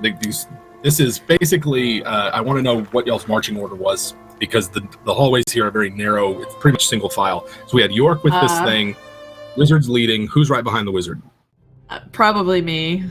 Probably Mel. Then me. Molly. I would probably be behind them as far away from the wizard as possible, but I wouldn't want to be behind the gross rat thing. So probably me carrying Jerry, and then my Ferris right behind me. Right. And that would make York. behind them. Yeah, York so well, bringing thanks, guys. Great support. York's bringing up the rear with this thing. So it's really just, it's actually the next person up is Ferris, who is in that sort of still catatonic state. So pretty much it's a crazy dwarf with a massive head wound and York versus a zombie Skaven. So York, you've got initiative. What do you do? I guess, has anyone else reacted? Has anyone else said anything? Or is it, I've just noticed it and then I'm going right now. Pretty much, yeah. It's dropped. You've dropped it. It's starting to get up. It's your go. I will just kind of reach for the dagger and I'll try and stick it in. I'll assume, like, I don't know, this thing's kind of not dead properly, so I'll aim for the heart or something, a vital organ in the chest. Okay. Sorry, ignore that one. 35. That is a success for my melee. Just a standard success. I got 3 negative success levels. So I guess. So that's 4 plus your weapon damage. Which I believe is plus 4, so 8. 8. All right, and here we go. So you stab into it with your dagger, and it does not reel from the attack. It does not attempt to really twist out of the way much at all, and seems utterly unconcerned as you stab it. It's that sort of raspy voice emanating from its muzzle. Its eyes are already starting to cloud over, sort of yellow and cloudy, and it's got half of its neck missing, and it's just kind of flopping around as it's trying to get up at York. Let's see. Anything else you're gonna do? Try to move or anything like that? I'll just make sure that people know this is happening. I'll ignore his advice about the not doing things because people are channeling. I'll be like, the fucker's moving. What the fuck is going on? Fucking do something. Shite. Yeah. So next up would be Van and Ferris. Ferris seems I don't know. Ferris needs to make a roll real quick. But Van, what are you going to do? Van is going to basically drop Jerry's legs with his right hand, like hang on to him, but just kind of drop his legs and pull his pistol out and be like, "York, down!" and point the gun like at the thing. Perhaps we can break some concentration while we're in here. And Ferris blows his cool test and has a psychotic break. So, Van, go ahead and make that shot. Dad, keep cool. Shit. He's like, Dad. you can go ahead and shoot as the sort of goes.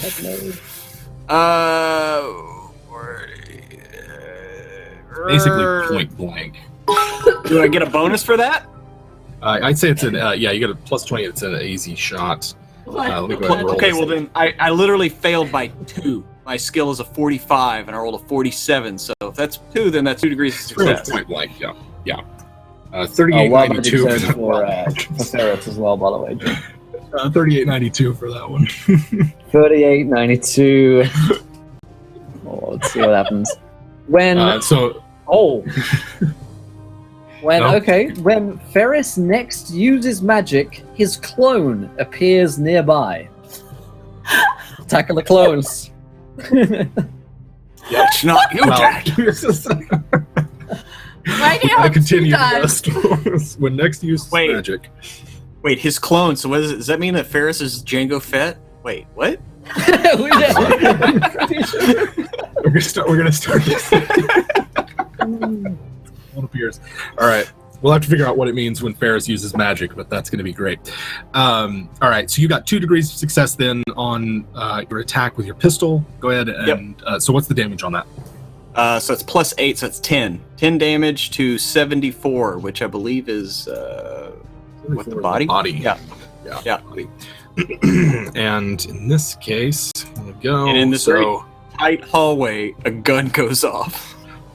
Yeah, it's loud, and And everybody Van has a bit of a smile on his face, knowing that a bunch of wizards are going to come out, and he's the one. Right. That pissed There's them like off. smoke coming out of invisible doors, and all the kids be like, "What the fuck?" He's in the middle of a 7-year meditation. All right, you hit it, and it's just sort of like Dad, how Footage. convenient. right. It's an explosion of fur and dead blood that comes out of it, and it forces it sort of like back down on its belly as it was trying to get up. At the moment, there's really not anyone else that can act unless like Mel or Molly wants to push her way past Ferris and the like. Ferris is you've never seen a look of such rage and frenzy on your father's face, Van, as you fire a pistol and he just sort of like meets your gaze for a minute and turns around and like leaps on top of this thing, bashing it in with his fists and like taking its head and attempting to just smash it up against walls and the like, heedless of gunshots and daggers out. We'll see how successful he is. I think the only Fergus- thing Molly would try and do is get a hold of Jerry and just pull him clear of whatever's going on. Yeah, and Van will just be like, "Yes, take him," and he's going to start pulling his hammer out. Okay. Here we go. Ooh, that's yeah. Van is on top of this thing and, like I said, just punching it, smashing it into the wall. He's really going to town on it with this one. He has a phenomenal weapon skill, like a starting Slayer's no joke. Anyway, York. So can I get a good stab at this guy again, or is he... You can try. There's a psychotic dwarf riding on top of it and sort of like grabbing its half decapitated head and smashing it around, and we're like tossing it. So you can attempt it, but it's a tight squeeze and not going to be as easy as you'd like. How much trouble is it going to be if I use magic right here? Is that going to be trials? In the middle of a wizard's thing? Yeah. They might be like, "Why are you using magic? You're not a sanctioned wizard." But fuck I mean, it. it's If up to that's you. it.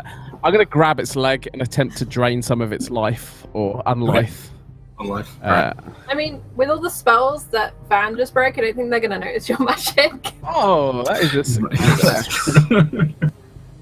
So that's 3 degrees of success as nice. a drain attack. Yeah. So I don't know if you roll opposed to that, but I basically grab hold of its leg Happens. and suck 3 life out of it, and I heal a wound to myself. I don't know if you want to give me the extra wound because it's not actually alive, but that's your call. Yeah, this is a spell meant to drain the vitality of living creatures. So you're using it more to like sap this of the energy of in this case would be Shishish or whatever the purple wind is. So you feel actually a chill run up and down your spine as you suck the necrotic energy that's powering this corpse out of it. And transfer it to yourself.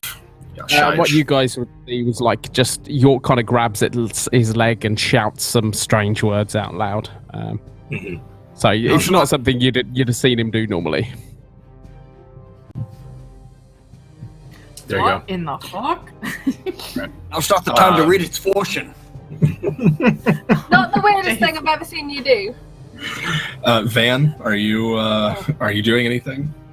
Yeah, if Molly came and grabbed Jerry, he's gonna like grab his hammer and he's gonna try to get back there. I don't know if there's room to get past York to try to swing at this thing. I imagine I am kind of knelt down holding its leg, so you might be able to stand on me, hurdle over me, whatever you want to do. Is there like a running jump over the top? Just like... Yeah, at this point, it's getting crowded in this little this area. I mean, the corridors here are barely 5 feet. There's sort of like wood paneled walls on either side of you, so it is going to be a difficult task to use a melee weapon like a hammer in this tight quarters. I will make a roll. Can we get advantage? There you go. So difficult is -10? Yeah. So I still got 3 degrees of success. Yes. So that will 3 degrees of success. Yep. Go ahead. With my weapon damage would be 10 damage. Nice. Van once again comes in and like sort of half pulling his dad off and using your hammer. What location was that? 31? It was right arm. Right arm. Maybe like right where bludgeons this thing. Yeah. Oh yeah, like right there in the and just brings the hammer down and starts bludgeoning it. This rat thing's blood is all over the walls. Its guts have been mashed up and are oozing out of the wounds that it has. It's now really starting to smell. But after the gunshot and the hammer wound and the dwarf, this frenzy of combat, you're not quite sure exactly what's going on. This thing is not moving anymore, but Ferris is also still tossing it about the room, and all the while, this wizard who has been at the top, at the front of this procession, is just looking back in sort of detached amusement, a slight smile on his face, and if you're quite finished back there, we have your friend to attend to. Oh, sorry, we had to kill a rat that we already killed once. Can you explain that? Probably Could there one is of an you- explanation. Tie him up or something? Fuck. It was tied up, but it seemed to have broken free of its bonds with its unnatural strength. Apparently my bondage skills were not high enough to keep it restrained. Oh my. Right. York kind of shrugs and grabs its legs again and pulls its like slightly more bleeding corpse now.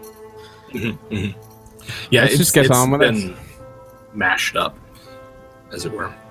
All right, back to it. Doors open along the corridors as you walk, or as you follow this deputy wizard. Annoyed looks on the faces of alchemists and mages and sages and the like. sort of looking down at you, and they see Van's pistol and are just, He puts it away and kind of tries to calm his father, and picks Jerry back up. And he's like, "Help me, Dad," and has his father try to help carry Jerry between them, and if possible, just so that when he walks down the hallway, all these wizards he can be like, "Good evening." And he just big smile and doffing his cap. It's just a bunch of stink eye. Just it's early in the morning. It's now it's like 4-ish in the morning. Yeah. Right. Might want to get someone in to clean that up. Yes. And there's just a bunch of annoyed looks as Van makes his way. JJ, what am I doing here? You're eventually led into a large circular room, which is clearly the base of some sort of tower. The walls go from being sort of wood-paneled to this finely wrought masonry. It's actually excellent craftsmanship. There's couches and a low table. It looks like there's maybe a mini bar of some kind that's set over to the side. And waiting for you there is a woman in sort of soft green robes, quite well maintained and nicely dressed. So a big thank you to Blue Jay for the host. Oh, yeah. Raid. I love this new raid gif. It's my favorite thing. There you go. And here we are. The two wizards exchange greetings with each other, a slight nod of the head, and the deputy launches into a bit of a speech. Cursa, these guests arrived not long ago. Perhaps you heard them through the halls. They have a curious offer for us. You see, their friend has a type of condition, perhaps a poison, you said it was? In exchange for helping him, they will offer us this mutilated corpse of some chaos beast. And she seems to look at it, sort of peeks a glance at the rat thing that York has before turning her attention to Jerry. The chaos creature does not interest me, but your friends here, the poisoned, you say, we can help him, I think. If that is the arrangement, please bring him, and we will rid him of this poison. God. The Cursa, Mel, and Jerry are sort of led into another part of the guild where this Jade Wizard will perform her magic to rid him of the poison. And the rest of the group are left with this thin, balding Amethyst Wizard, the deputy, in his sitting room. The door closes as Mel and Jerry and the Jade Wizard leave.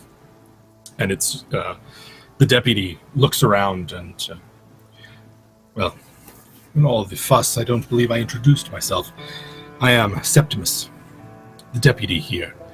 Our High Wizard is unavailable at the moment, otherwise she would have greeted you. I trust that you will find everything to your liking while you are here. And he goes and pours himself a goblet of deep red, some sort of deep red liquid.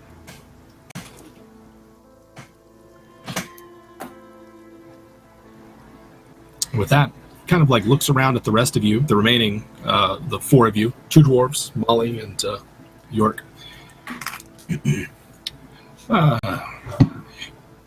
He looks at York this time. You seem a familiar face. Have we met before? You've probably seen my name. You've probably seen my application. You've turned it down probably 28 times now. Was some 28. excuse. 28. No matter how much money I get together, no matter how I try to prove myself, you turn me down. there are a great many people who do not make admittance into the guild. But not to have enough money is pretty fucking shitty, isn't it? Some trust fund baby can come and learn what they like. And me, I wanted this all my life. And you, who are you? He gestures to Molly.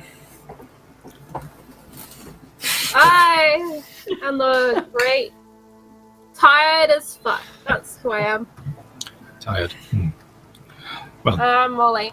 Sure, hold up my hand. Feel free to avail yourself of any of our refreshments here if it will stimulate you. You know that costs extra. Jesus Christ, Molly. Always on the. Yes. Well, that's. He seems actually momentarily flustered and for a brief moment, he blushes as blood so foreign to his death magic infused body rushes to his cheeks, and he downs his glass there and continues with the small talk. She'll raise go something to, from like, the dead. Yeah. She'll go to like, the decanter or whatever's in the room, and she'll like top up his glass for him, just like on automatic. Something to do. All right. Molly tops off his glass. He thinks, wherever did you find this creature? It found us. It attacked us. And you'll forgive me, but I find that terribly hard to believe. Is it an escaped beast man from the arena? Why would it attack you there? Why not flee the city?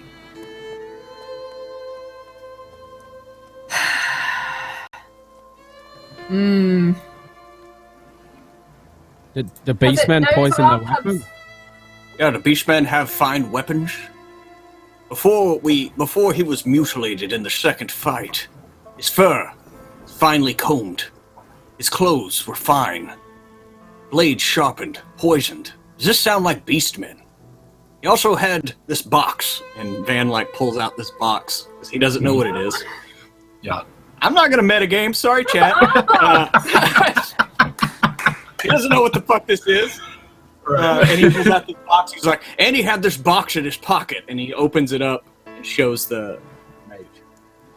I'm so sad. And That was our box. We could have sold that. Right. This is the bone one, not the silver one that Mel had. Yeah, the bone And- he got from the Skaven. From the Rat Man. Sure. He takes the top off of it and puts it back and sets it down between the two of you on a table. That's a curious. I wonder if you know what you have there. Well, I wouldn't. I know. That's why I showed it to you. Of course. You seem to be say, the experts. We know, and he'll raise an eyebrow.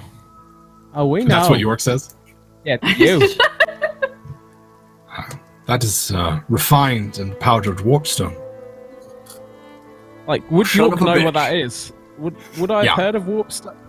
You would probably, most of you would probably know it as Weirdstone, WYRD, which is more of the folk name for it.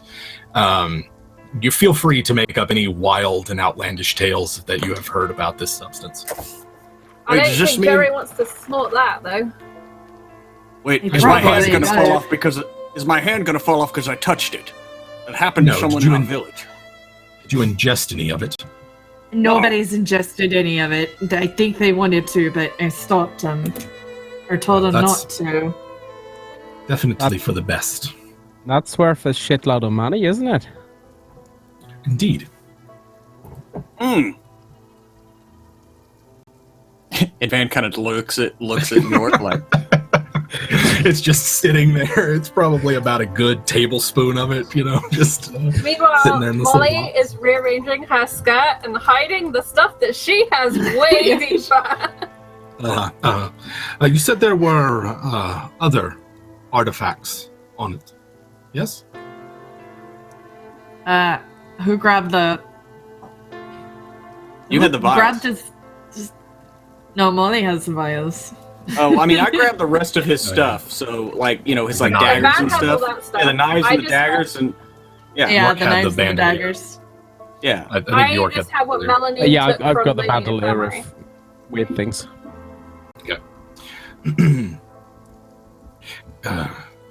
Well, a Beastman could have come across these items any number of ways. You said it was groomed? Yes. Finely groomed. No no burrs, matting, nothing. I mean, look at the craftsmanship of these sheaths. So I assume like the clothes he had were pretty nice. Yeah. Mm-hmm. It's all well made. Yeah. You know, at least as good as you would find in the artisan shops here in Middenheim. Right. Well, it's unfortunate that it masquerades itself as a man, but I see no evidence of anything more than a unfortunate who succumbed to the ravages of mutation and corruption. Tragedy to be sure, but I see nothing more than an individual who lived a life of spite and violence. What if there's And more good- of them though? More of them? Wherever would they be? Who knows? I look at If this one Van. attacked. This one Mel attacked. looks at Ferris. Uh-huh. Yeah, Ferris has been like quiet this whole time since his outburst, covered in blood, of course. Yeah. My father's seen them. Hey. Your father? He kind of turns and looks. Speak up then. Where else have you seen these creatures? And Ferris is probably, let's see. Probably Shitting not. himself. Oh shit! He passes his cool. He's at like 5 degrees of my cool test. He All right. momentarily snaps out of it. More onto the city, of which the deputy Septimus. City. If there were more of these under the city, then the sewer jacks and rat catchers would have found them and alerted the commissions. It's foolish dwarf tales. Nothing more. And around this time, Jerry makes an appearance. Jerry, this whole time, you sort of come to in a rush of adrenaline as something, you can feel it, is coursing through your veins and just got you like amped. Yeah. So you are at one wound, no longer poisoned, but you do still have a torn muscle. All right. Hey guys. Oh Jesus fucking How you Christ! going? Thank God. This is great. Where are we? I feel fucking amazing. Where is this place? Party, Jerry, all in your honor. All right. We got any drugs? Where's my morning drugs? You morning? What about drugs? York, Jesus Christ. York will lay them, like, he'll place them on the table between Van and this mage, and he'll try to carefully pick up a thing of warpstone as he puts down the drugs. The morning drugs. Where's my morning drugs? Does anybody give Jerry his drugs? Yeah. I York place them, does. place them on the table. I snaffle them. Like 2 up the nose, 1 in the mouth, and 1 something you don't want to know. Bend over. Yeah, That's better. Why did you give me those before? I've been way better. Cheery Right. rolls. Yeah. I'm trying to think of cereal drug puns, and they're not that easy. I point to like the wizard person. Like, who the fuck's this him? My This name's is- Septimus. He's the deputy here. Think of second in command. All right. Why are we here? Because Well, you nearly fucking died, you asshole. Shaving your life. Oh! Well, I feel better now. Now I've had my drugs. Feel a lot better about the whole situation, actually. So, yeah. There's that. They're saying it's a beast man, Jerry. Yeah, look at this You fucking fucking thing. This is the thing that fucked you up. Look at it. Oh, yeah! We had to kill it again. Yeah, look back the fuck up.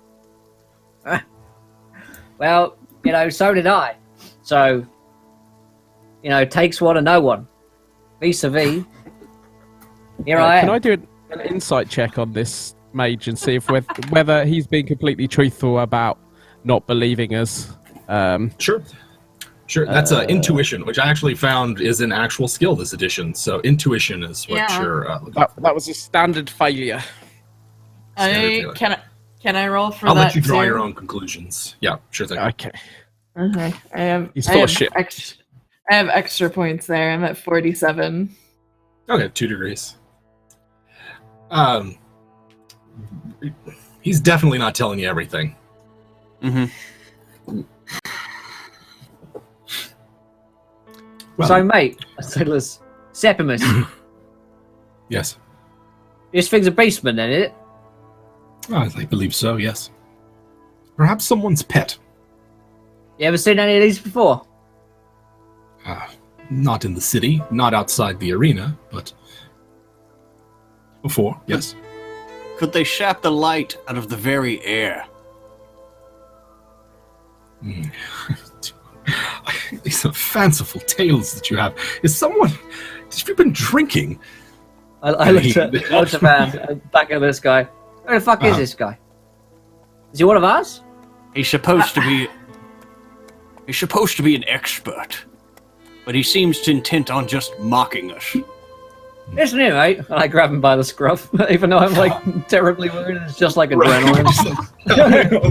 I mean, he's like 90 pounds wet, right? Like, he's just a thin dude. What about hard? Yeah. So I like grab him, and like all Jerry can really hear is like the blood running through his ears, you know, like boom, boom, boom, boom, boom. And listen here, mate. This thing fucked me. I don't like it when I get fucked, son. So you're gonna tell me everything about it, or Big Cheese, Big Gouda, he's gonna come round knocking, isn't he? I'll break your fucking balls, mate. You got any? Let's roll. You've been the second person I've killed tonight. Third person if you count this fucking thing. Let's roll. I didn't Go ahead die and roll twice, me- so technically go you might ahead be the and roll fourth me person. All right. Alright. Oh my god. Oh, So damn. many. Yeah. There you go. Success. I can see that you've had a trying time this evening. And he's just like, you've got his robe and are kind of up in his face. Everyone else can make me a perception test, if you'd like. But he's sort of looking at you, and there's no need to get violent. And Emma is well known to us here and a frequent guest. Referring to the Big Gouda's first name. Anybody pass that? 1 degree of Or- success. 1 degree of success. I- Van sees that he is in his other hand, like his left hand, Pretty good. that the deputy, Amel as well. You can both see that he is tracing arcane signs with his left hand as Perhaps- he's just sort of calmly talking to Jerry. Van Could I? Cox- Oh, sorry. Go ahead. Go ahead.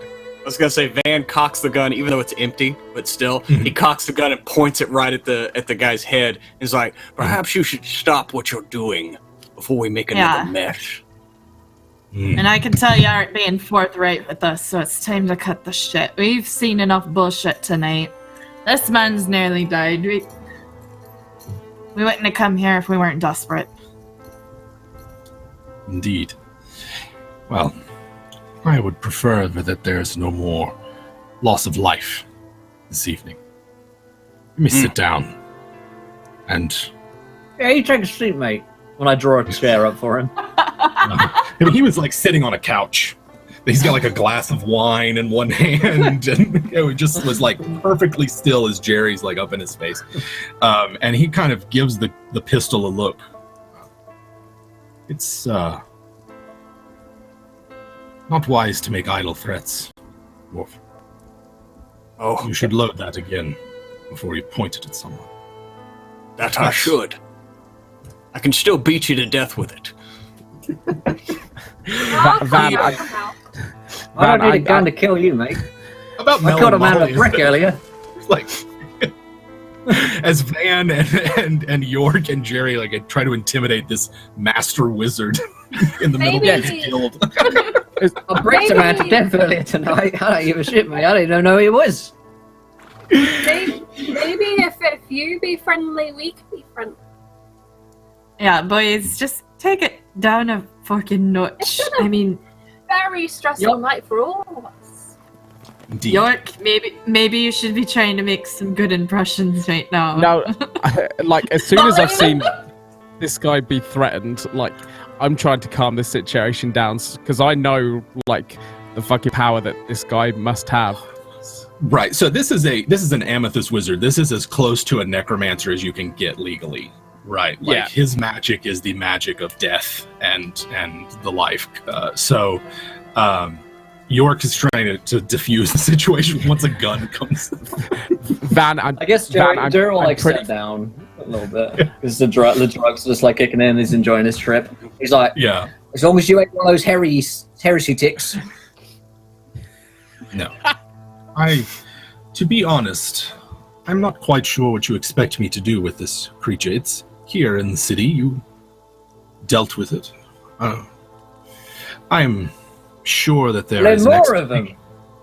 I do not believe that there are more of them, but I don't even know where this one came from. Your father said it was from beneath the city, but I find that hard to believe. There is Molly will sit down next to him and just kind of like lean on his shoulder. Okay. What if we're right? What then? If you are right, then it is a terrible truth that you have revealed. Perhaps should see someone else about it. Our Who? obligation to the city is to strengthen its walls and to Yeah, like act in who? its... There are commissions for public health and safety. There is the Guild of Sewer Jacks and Rat Catchers. Perhaps even the Grafsmen would be willing to investigate this claim. Like that. But what if we can't trust them? Yes. Yeah, that's a I like dilemma. people I trust. Not everyone's as honest and generous with us as you are. Well, thank you. I have told you all that I could. If there's more that I can do, I would lend my aid. I would rather not see such creatures run about in the city. So you're not give going me to hold AIDS, it mate. against us? I do not hold rash actions against people who behave rashly. No, it is... You cannot help yourselves. And he looks especially at Jerry and Van.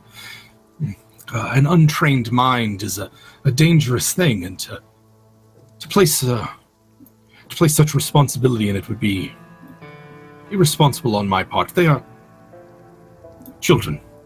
Mine Probably might not talking be to Molly trained at this point. like yours, mate.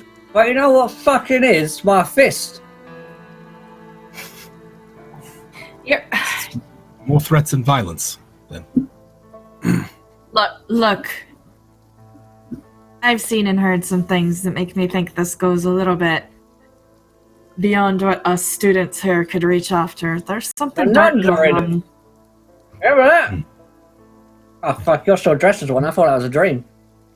You can imagine I have access to quite a bit who I am, what I am, and I'm Yeah, not you sure do where to that. go with this. yes, it's certainly a mystery, and I would be lying if I said that I am not curious. My obligations are many, though, and I cannot take time away from them to investigate these wild claims. Now, we have healed your friend, and if payment, specifically looking at York here, is what you wish, then we can come to an arrangement. Yeah, pay up, son. And with a gesture in the air, you hear footsteps coming, approaching the room from another hallway.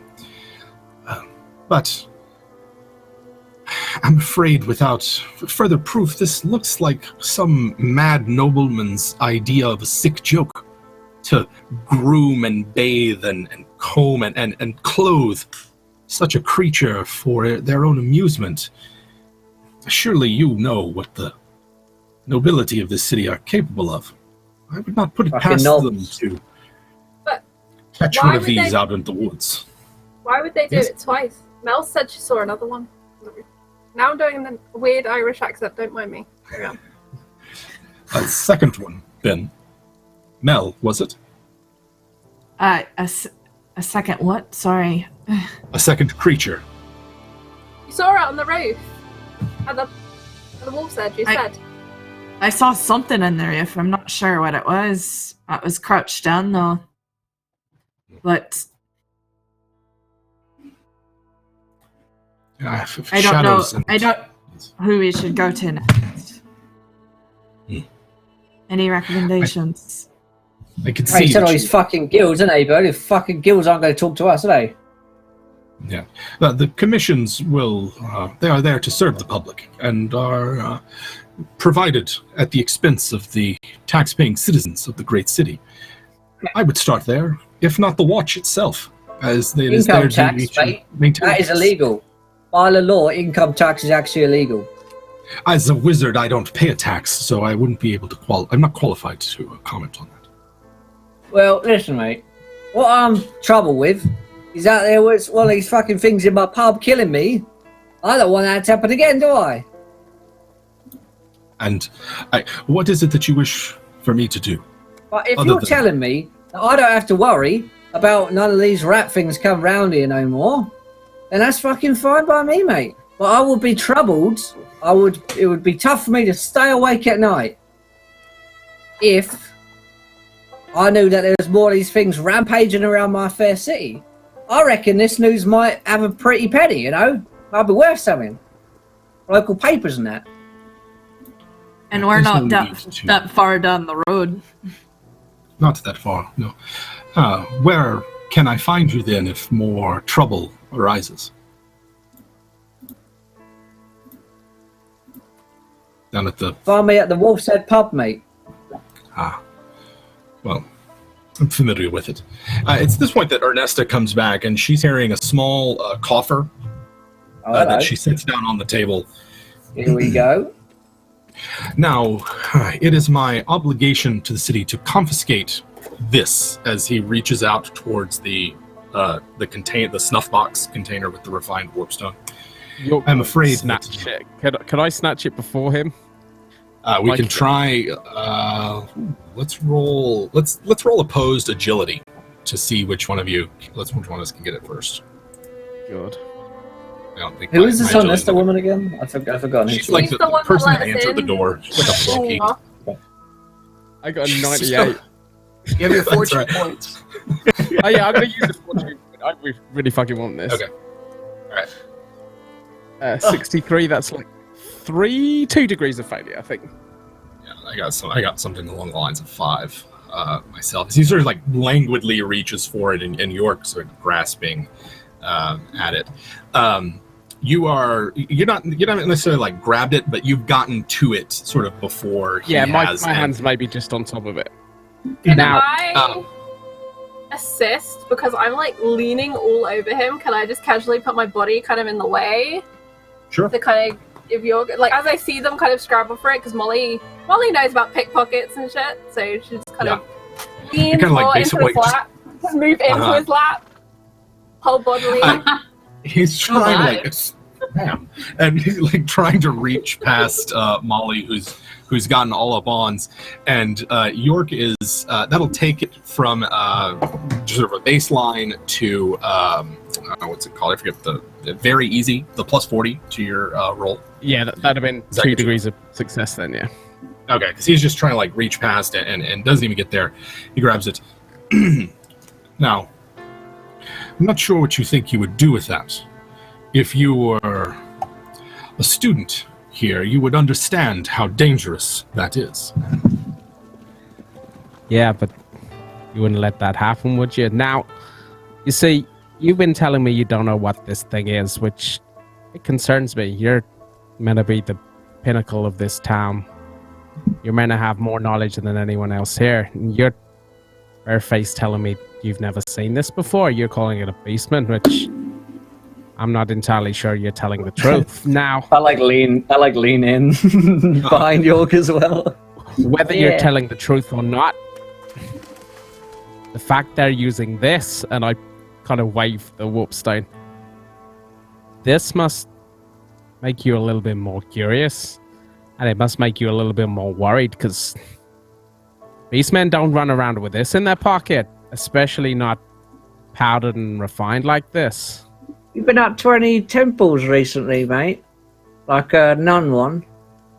I have not frequented the nunnery in quite some time. You should go. Nice. So, this is worth a great deal of money. It is. It's also Wow. highly illegal. And Really? Well, we don't want any illegal stuff, do we, fellas? I'm not sure that you Don't do want it. witch hunters on your trail either. I'll tell, mate. I'm not a fucking wizard. Particularly not those who know how to weave the winds of magic without a license. Now, What are you gonna give if that's for it? something that's very important to you, then I think we can expand our arrangement. Sounds like it's important to you. Well, perhaps, our man York, and he looks over. If he were to give it up, maybe you could teach him the dangers of such powders Maybe at your fine give him college. That One is of a those wise... magic- bits of paper, make it all legit, not illegal. Yeah. Yes. Yes. I think that that's perfectly acceptable. 28 times you have attempted admission. And what is your name? Just York. That's all I've ever needed to go by. See. Vistani? Yes?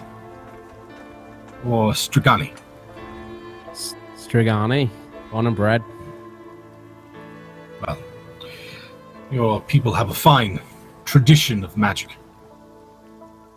I think that, and he think we holds his share an hand out interest, past yeah. Molly's lap sitting, and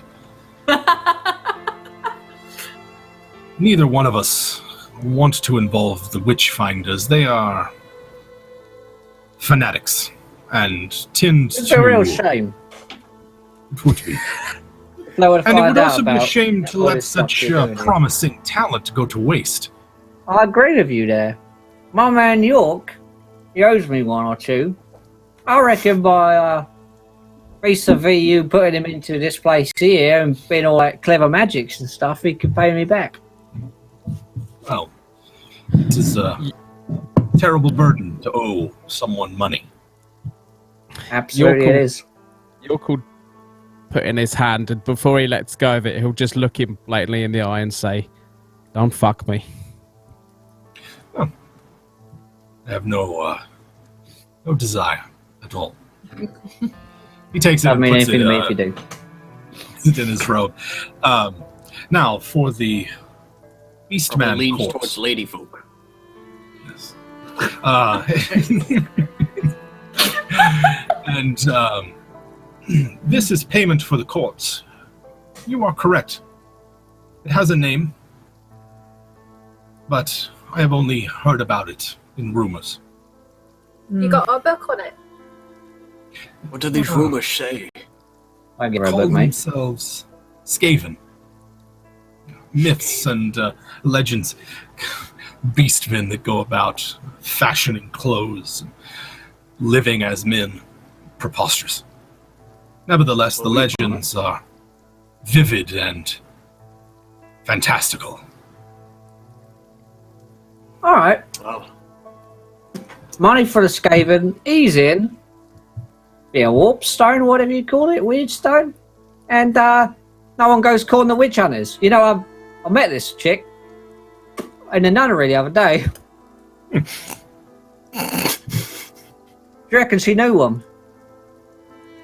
Yes, I imagine there's all sorts of them in the temples. Oh, they're everywhere, mate. They're everywhere. It's just one call, you know. Then the witch hunters come knocking. It's scary shit. Wouldn't want that Yes, to happen to indeed. you, my fine friend, Septimus. What No. kind of implications would it have if somebody in the nunnery was found with something like this? It would be deeply troubling. I know that the Sigmarites in particular would be quite zealous in their investigations to figure out Fucking how Siggies. they had acquired it. What if it is somebody rather high up? Then that would be a tragedy indeed to know that such august persons had become so corrupted. Now, if you'll excuse me, and he attempts to get Molly off of his lap at this point and stand up. He does what to Molly? He's trying, like, he wants to get her off his lap. I thought we could swap magical, fantastical stories, but alright then. It is quite early, and I have my obligations and duties. If there is more that you wish to know about these Skaven, you may return later this afternoon. And as a new apprentice with the guild, you have access to many of our libraries. Referring to York. What about your stores? Stores? Yeah, you know. I point towards the warp zone. That kind of shit. Other magic shit. This All will be magic disposed shit. of. Yeah, I wink at him. Sure thing, fella. Yeah, whatever you say. But, like, you got shit, right? Yes. We have a great many medicines and chemicals and the like in our Yeah. alchemy labs. But Yeah. they are for guild members only.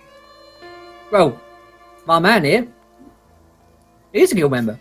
Hey, Yes. Jerry, so he's got access to that by a certain amount, maybe, let's call it 10, 15% per week or whatever. Siphon it off. Just because he I'm needs afraid it, doesn't that he? Needing people now. He's a wizard. He's a fucking wizard, mate. Can I stand on Jerry's foot, like, pointing, like, trying I wanna with extort all him my for weight drugs. to me? Yeah, can I, literally, I'll reach in my pocket and whatever drugs are left, I'll just start shoving up his nose. Okay, we Okay. should probably, he's a busy man.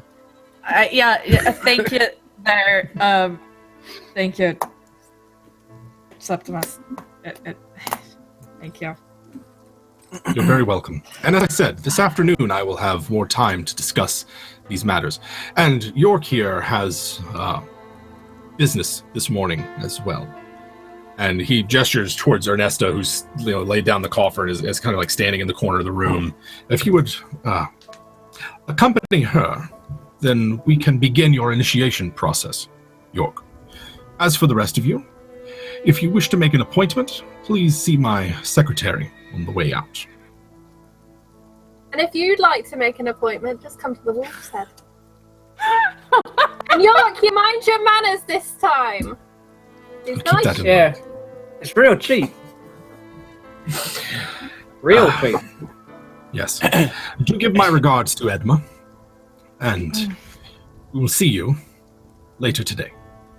And he sort of like gets up and takes he's got the warp stone. He makes sure that I the spit on coffer my there is hands. there for you. And I extend it to him. He just looks at it and walks away. Turn into one of these. As he goes. And he disappears through a door. You're left there in the sitting room with Ernesto, who is, waiting for York. And, this way, if you please. Now, I before you kind go- of, sorry, yeah, go. Before you go, York, first off, you're welcome. But you don't know me. But just remember, now that you're part of academia, always listen to your proctor. Do what the syllabus says. Don't do what I didn't do. I mean, do what I didn't do. You could get out of here in 4, 5, 6 years. I have faith in you. Like, I will walk to it with, like, my knuckles are pure white, balled into fists as I'm walking away. We need to go now. We need to... Please take me away. Very well. Through the door. I walk through without saying goodbye to anyone because I'm literally fueled by rage. And Ernesta leads York through the halls of the guild, leaving the rest of the companions in this deputy archwizard's sitting room with one open door, which, as Ernesta shuts hers, this other one opens up, and through it you can see a well-lit, what appears to be another sort of sitting room, but there's an elderly gentleman sitting at a very large, one of those desks that's like pitched at an angle, you know, so like all these writing, ink-stained fingers and the like inside. How old that. is Ernesta? Ernesta appears to be in her early 40s. Good. God damn it. Jerry's all horned up. Yeah. He's like, Our new missus. So glad I'm not in that fucking nun outfit anymore. getting a stage of drugs. Getting a stage of drugs. I was really horny. Hello. I like lean in towards Ernesta. Hello, Ernesta. Yes. Yes. What's your job here then, love? I am a journeyman with the one of the metal magisters here. Ah, that must be nice. You ever get yourself down my side of town by Wolfshead? Wolfshead, I'm familiar with it. Yeah, you should come for a drink sometime. It's great down there. She runs her finger along Jerry's chin. Perhaps I will. And then follows after York. Oh, wow. I turn to the others and say, these posh folk, they love working class dick. I've heard that. Oh, Jesus. I think I am gonna go become a nun and never come back. Fuck this. It's confirmed next season. It's all Slanish cults all the time. We're going to get this out of our system.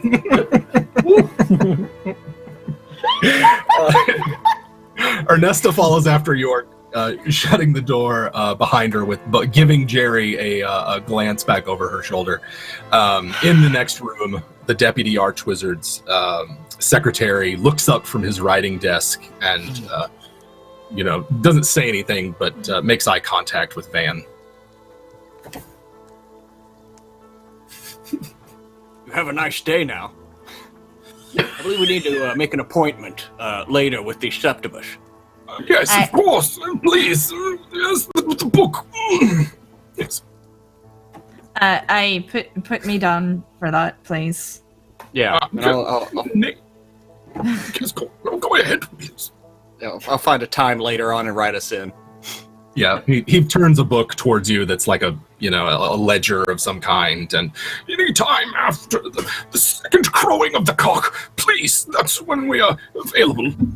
Molly, not wanting to be one-upped by Jerry, leans and thinks, second crowing, eh? Yes. Yeah. After You ever lunch. come down to the wolf's head? I'll give you a third crowing. It's been quite some time. Oh, my dear Lord. And he flustered. He spills a bottle of ink on his writing desk. Don't worry, it happens all the time. And I'll just wipe it up with a hanky. Nice. Mel leans 40% over of to men over Ben. 40. I need to Molly go has a get practiced married. hand. I need to go get fucking wasted. What the hell is happening right now? Go, Mel. I look over. How you doing? Oh, you keep your fucking... No! Yeah, stay over there. Jesus Christ. Go bang your wizard lady. I'm gonna go get piss on stroke. I'm recently single. Fan. Yeah, Van is gonna look at Mel and be like, "Oh, these humans." What the fuck? Seriously? They live such short lives. It's all they really know how to do. Something to that. Perfect. So leaving. Go ahead. Sorry. Oh no! Do I it. was gonna talk to Mel outside of here. Okay. As you exit the secretary's office through the twisting corridors back through a different doorway into the initial sitting room, there you can see the very earliest rays of the morning sun creeping above the horizon, and bringing some much needed light and relief to the streets of Middenheim. And you got the four of you make your way back to the Wolf's Head, presumably. But on the way back, Vanna's wants to talk to Mel about what she knows and whether or not we want to bring in the Sigmarites, because they might jump at the chance to go after that other temple, especially with what you heard. Oh Lord, are you ready to get in that boat of fucking politics? I don't really. Sigmar, they can do their thing. They have they lean towards what's the word? Extremism, in my opinion. Right. But they are Especially quite. lately. Yeah, they are quite jealous. But if it is the head of the Chilean temple, then Middenheim might be good and proper fucked. You I'll not ain't have that wrong. happen to my city. Do I need to go get take? his head anyway, Van? Oh Jesus Christ! What? They're talking about He's like sex sweating. again. They're high. They're drunk. I high five Molly. They're fucked up. Come And on, Dad. I'm neither, and this is not good. Van covers Ferris's ears and continues to lead him down the street. Yeah, Ferris seems absolutely exhausted and is just like stumbling, walking around, trying to keep it. He's actually, this head wound's really nasty. Always on the verge of death. So Get your he's just proper like rest. yeah, woozy and stumbling. It's starting to smell a bit. And the revelers for the second day of Carnival begin to make their way to the beer tents and the celebrations for this second day. The Wolf's Head's already got a couple of people lined up outside, but Gunther has kept it closed, even though normally at Carnival he'd open it the very first light in the sky.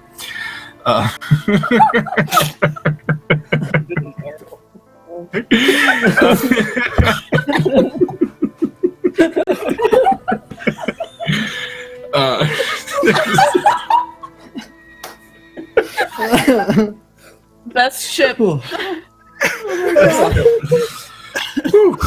right, here we go. Wait, I have an actual friend. Here we go. So, I'd like to know real quick before we get back to York, what York's doing. I would like to know what the group's doing as they get back to the Wolf's Head and sort of what their morning looks like. You guys have been up all night, right? Yeah. And have had several fights. There was the brawl with the Southies, as well as some others, right? So that's where you're at. Backdories, the undies. Yep. Oh yeah. They're all on it, Mons. They're all in on it. One big conspiracy, Joe, isn't it? Yep. Ah, Why do you think we never Rocco get and Otfrid invited to any knows good that. conspiracies? we should make our own, love. It's because you're too busy banging, Jesus Christ. Mel, you don't need to get jealous either. I'm alright not banging him perfectly. Doors are always open, though. Got an open door policy. I told my last Yeah. wife. Jesus. fucking Christ. Van, is your father alright? Do you need anything before I grab a bottle and go find a cot and pass out for an hour or two? I don't disagree with you. Your thought process there could be interesting. Yeah, I think he definitely needs some rest. So, Yeah, he's basically sleepwalking at this point. Yeah. Yeah. Damn it. So we've got Mel, who's about to grab a drink and go get some sleep. You sort of like tend Van's wounds before going to bed. Or Mel. Ferris? Sorry, Ferris. It's gonna happen. It's like Astrid and Uterus. It's a thing now. Yeah, she'd check on him, probably check on Jerry at a safe distance. Alright. Oh, I don't bite. That muscle will heal on its own. There's things you could do for it, but it's up to you. Yeah, it's real tense. I think you'll fucking live. Could do it with a massage, Alright, then you can call him masseuse. That ain't my fucking business. Molly, why don't you help Jerry out? I'm gonna. Faris, are you feeling alright? How's your dog, man? I'm okay. I just need some sleep, I think. Sleep. Alright. Be good. He seems as out of it as he sort of normally is. Can pass out on me table or grab a cot from the closet. Just Van, whatever you want to do with them. I don't know what your plans are, but Jesus. Yeah, he would not leave his father. He would go to the back room and put a cot up and, stand. He would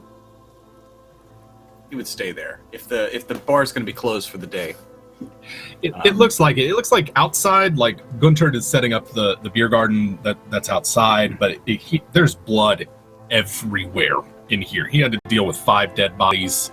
It's a mess on the inside of the Wolf's Head, and Gunther is focused mostly on keeping the public out of that while he figures out what's going to happen. So Van's going to stay with his father Ferris. Mel's about to tuck in. How about Molly and then Jerry? What are y'all up to this last? It feels like if he sleeps, he's gonna die. Stays up. Molly definitely would have said she was going home, but I think she would have passed Gunther on the way out, and she would have probably given her a look like, "There's a fucking mess, and there's a fucking broom." And she probably would have had to stay and help clean up and do work, and she's got other jobs to go and do. So yeah, she probably hang around and take care of stuff. Jerry's gonna go home, and his current address is probably children that he's not sure whether or not he's sired, sort of hang around. And like the tenement houses or something. Just a drug den, yeah. It's just the worst place you've ever been to. So Jerry goes back to his trap house, and Molly sort of tries to clean up a bit and sort of get back to work. As everyone at the Wolf's Head kind of dies down, let's end on a note with York. York, you are led through a maze of rooms and twisting corridors to a different part of the guild building there, and another door opens, and it's a large sort of looks like maybe an empty dining hall with servants and the like getting ready to serve breakfast. And Ernesta, it's the first time she says anything to York. Normally initiates have a different process mission. We will have to get you your garments and room ready. Until then, feel free to enjoy breakfast here and introduce yourself to the other apprentices. Is there anything that you require at the moment? You're just gonna feed me? Yes. I don't have any money on me to pay for that. She just kind of gives you a look of like, York, you have been admitted into the guild. There is no need for money anymore.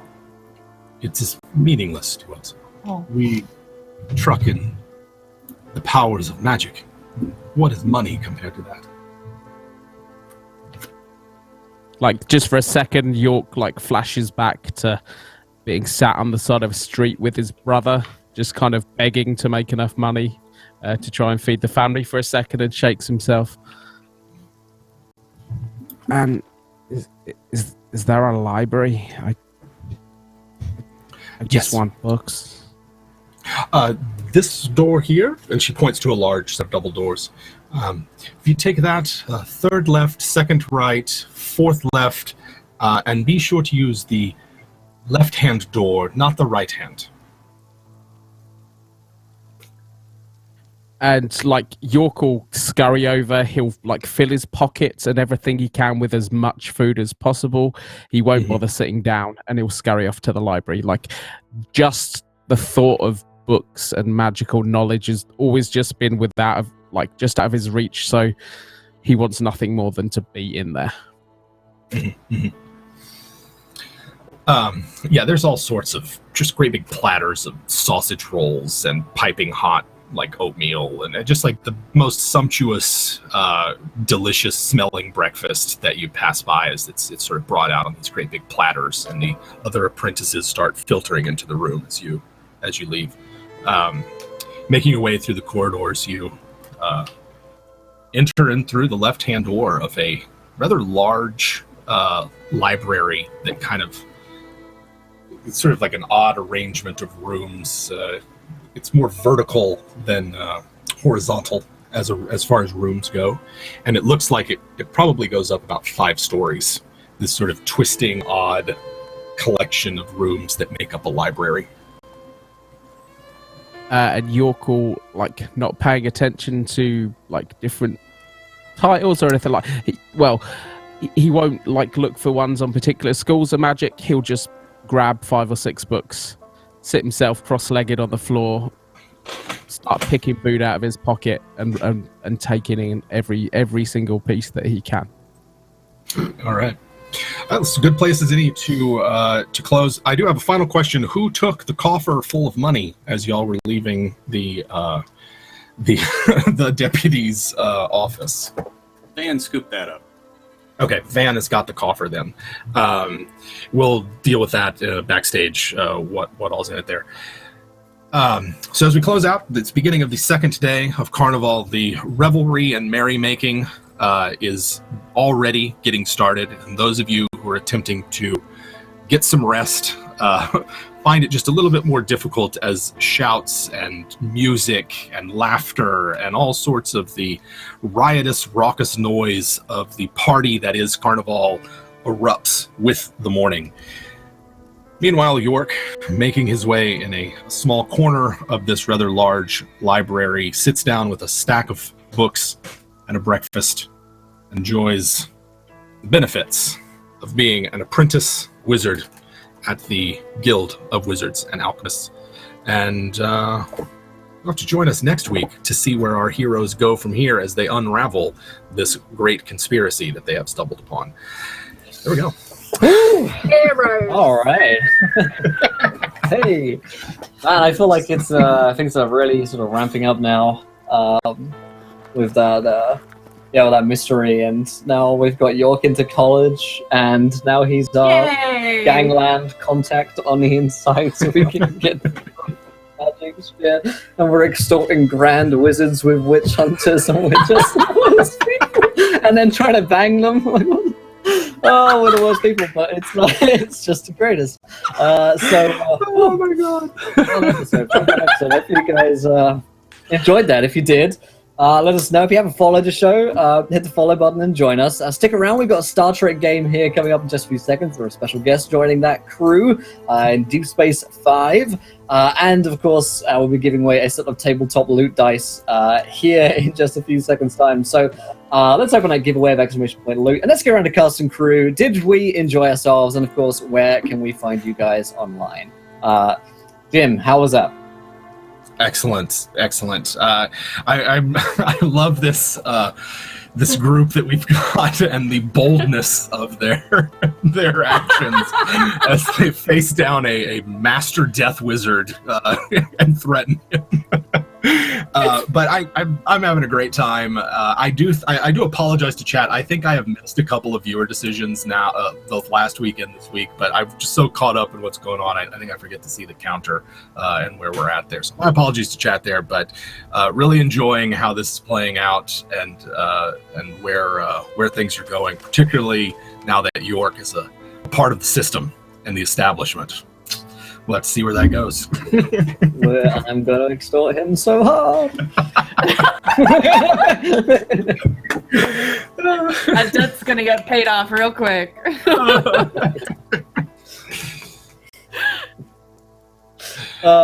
Jim, where can we find you online as well? Oh, that's right. I'm one half of WebTM. You can find us over on YouTube, where we make Dungeons & Dragons and other tabletop RPG advice videos. Should be a new video out today, I believe. We also have a Twitch channel where we've got games on Tuesday, Wednesday, and Thursday evenings. Here in just an hour, we're going to be playing Invisible Sun, which is really pretty awesome. And then otherwise, we've got a Patreon if you want to listen to us yammer on and stuff about RPGs or whatever, but otherwise you can find me on Twitter, where I love to just chat and bullshit, all that stuff. So there you go. Awesome. Fantastic. And Charlie? Yeah, that was a thing. I'm realizing like Molly has very limited skills, but she's willing to just try and use them for all different things. But that was amazing. I'm so glad that York is now, like, he's going to be a wizard. And Van and his dad's the best thing, and Mel and Van and Mel and Jerry, and I am just all about the drama that is going on. And Jerry and everyone. But yes, if you like Warhammer, you can find me here on Encounter Roleplay on Friday, rolling up an orc with Jim. That's our final of the Warhammer 4E focus for roll up. That's at 5 p.m. I think on Friday. And it's going to be fun. It's 45 minutes of just casual, chill, RPG goodness. And there might be a Warhammer one-shot on Saturday with Jim playing, and maybe some faces from here if they ever replied to me. Wow, called out. Wow, cold-blooded. Yeah, I can't be there. I replied, I'm busy. I'm so upset. But it should be fun. Yes, Have a good and then yeah, you'll find me back here on Wednesdays next week for more Warhammer Wednesday. Shout out to Chaos Chorus, who are awesome as ever, joining us for a second season. Don't forget to check out the merch for the Chaos Chorus mugs and t-shirts, and the special Call of Cthulhu merch now, and more being added. Yeah. Awesome. Fantastic stuff. And Pruitt, how's that, my friend? Oh, that was absolutely amazing. This group is so fucking weird and amazing. It's when you just throw random shit, sometimes gold just comes out of nowhere. I absolutely love York and Van's relationship and how much Van just wants to help York. no matter what. It's just like, he's just a selfless dwarf. He just wants to make sure everybody has a good time and is better off after he meets them. So I hopefully York just can appreciate that in the long run. Anyway, I'm the other half of WebDM, as Jim pointed out. We have our shows on Twitch. Mine on Tuesday. Jim's will be coming up tomorrow night, Land Between Two Rivers, 6 p.m. Check that out. And here, very soon, we're going to have RPGing coming back. So have a look out for that announcement here in the nearish future. But yeah. Awesome. Fantastic stuff. And Cherry, how was that? It's great. I'm slowly realizing Van and Melanie are the mom and dad of the group. And what trouble that's gonna cause. Van's the dad, we're fucked. We are so and Melanie doesn't want to be the mom, but she is. No, I'm having a blast, and I wish I could join Frost in for the one shot this weekend, but I'm going on a mini vacation. But tonight, either very late or tomorrow, I'll be doing some more GTA RP, getting Nancy into some trouble, or Red, my new French-German character that's driving people crazy. So come check that out on my Twitch channel. Fantastic stuff, awesome. And last and most least, Gareth. Sorry, I missed the start, guys. I was having some pretty annoying technical issues, but I got there again. Yeah, we really enjoyed it. Yeah, the piece without me, and then apparently Prue had saved up his anger. Prue made me ball my fists in anger today. I was that far in character. He's so fucking good, and I love that fucking relationship. I really don't have anything to shout. It is actually World Mental Health Day today, guys. So if you need any help, it's okay not to be okay sometimes. So yeah, there's lots of people out there to help you. So I just wanted to raise awareness for that. There you go. There you go, great stuff. Say something bad about that, Will. God. Yeah, I was going to say, I was like, every time you start speaking, I start working on my snarky comment to put you down. There you go. Nope, not going to say that. All right, well, we're going to head into our next game, which is Star Trek Deep Space Fine. We'll be back next week every Wednesday at 4 o'clock Eastern for Warhammer, The Great Conspiracy. Join us there. Join us on YouTube. Join us in Discord. Here's all the social media as well. Listen back on iTunes. All of the shows go up as podcasts now. Support the channel on Patreon, all that good shit. But we've got another show coming your way. I'll pick the winner here in just a few seconds. That tabletop loot dice giveaway. And until next time, try not to roll too many nat ones, because we want to be there laughing when you do. Good night, everybody. Bye. Start your friends. College.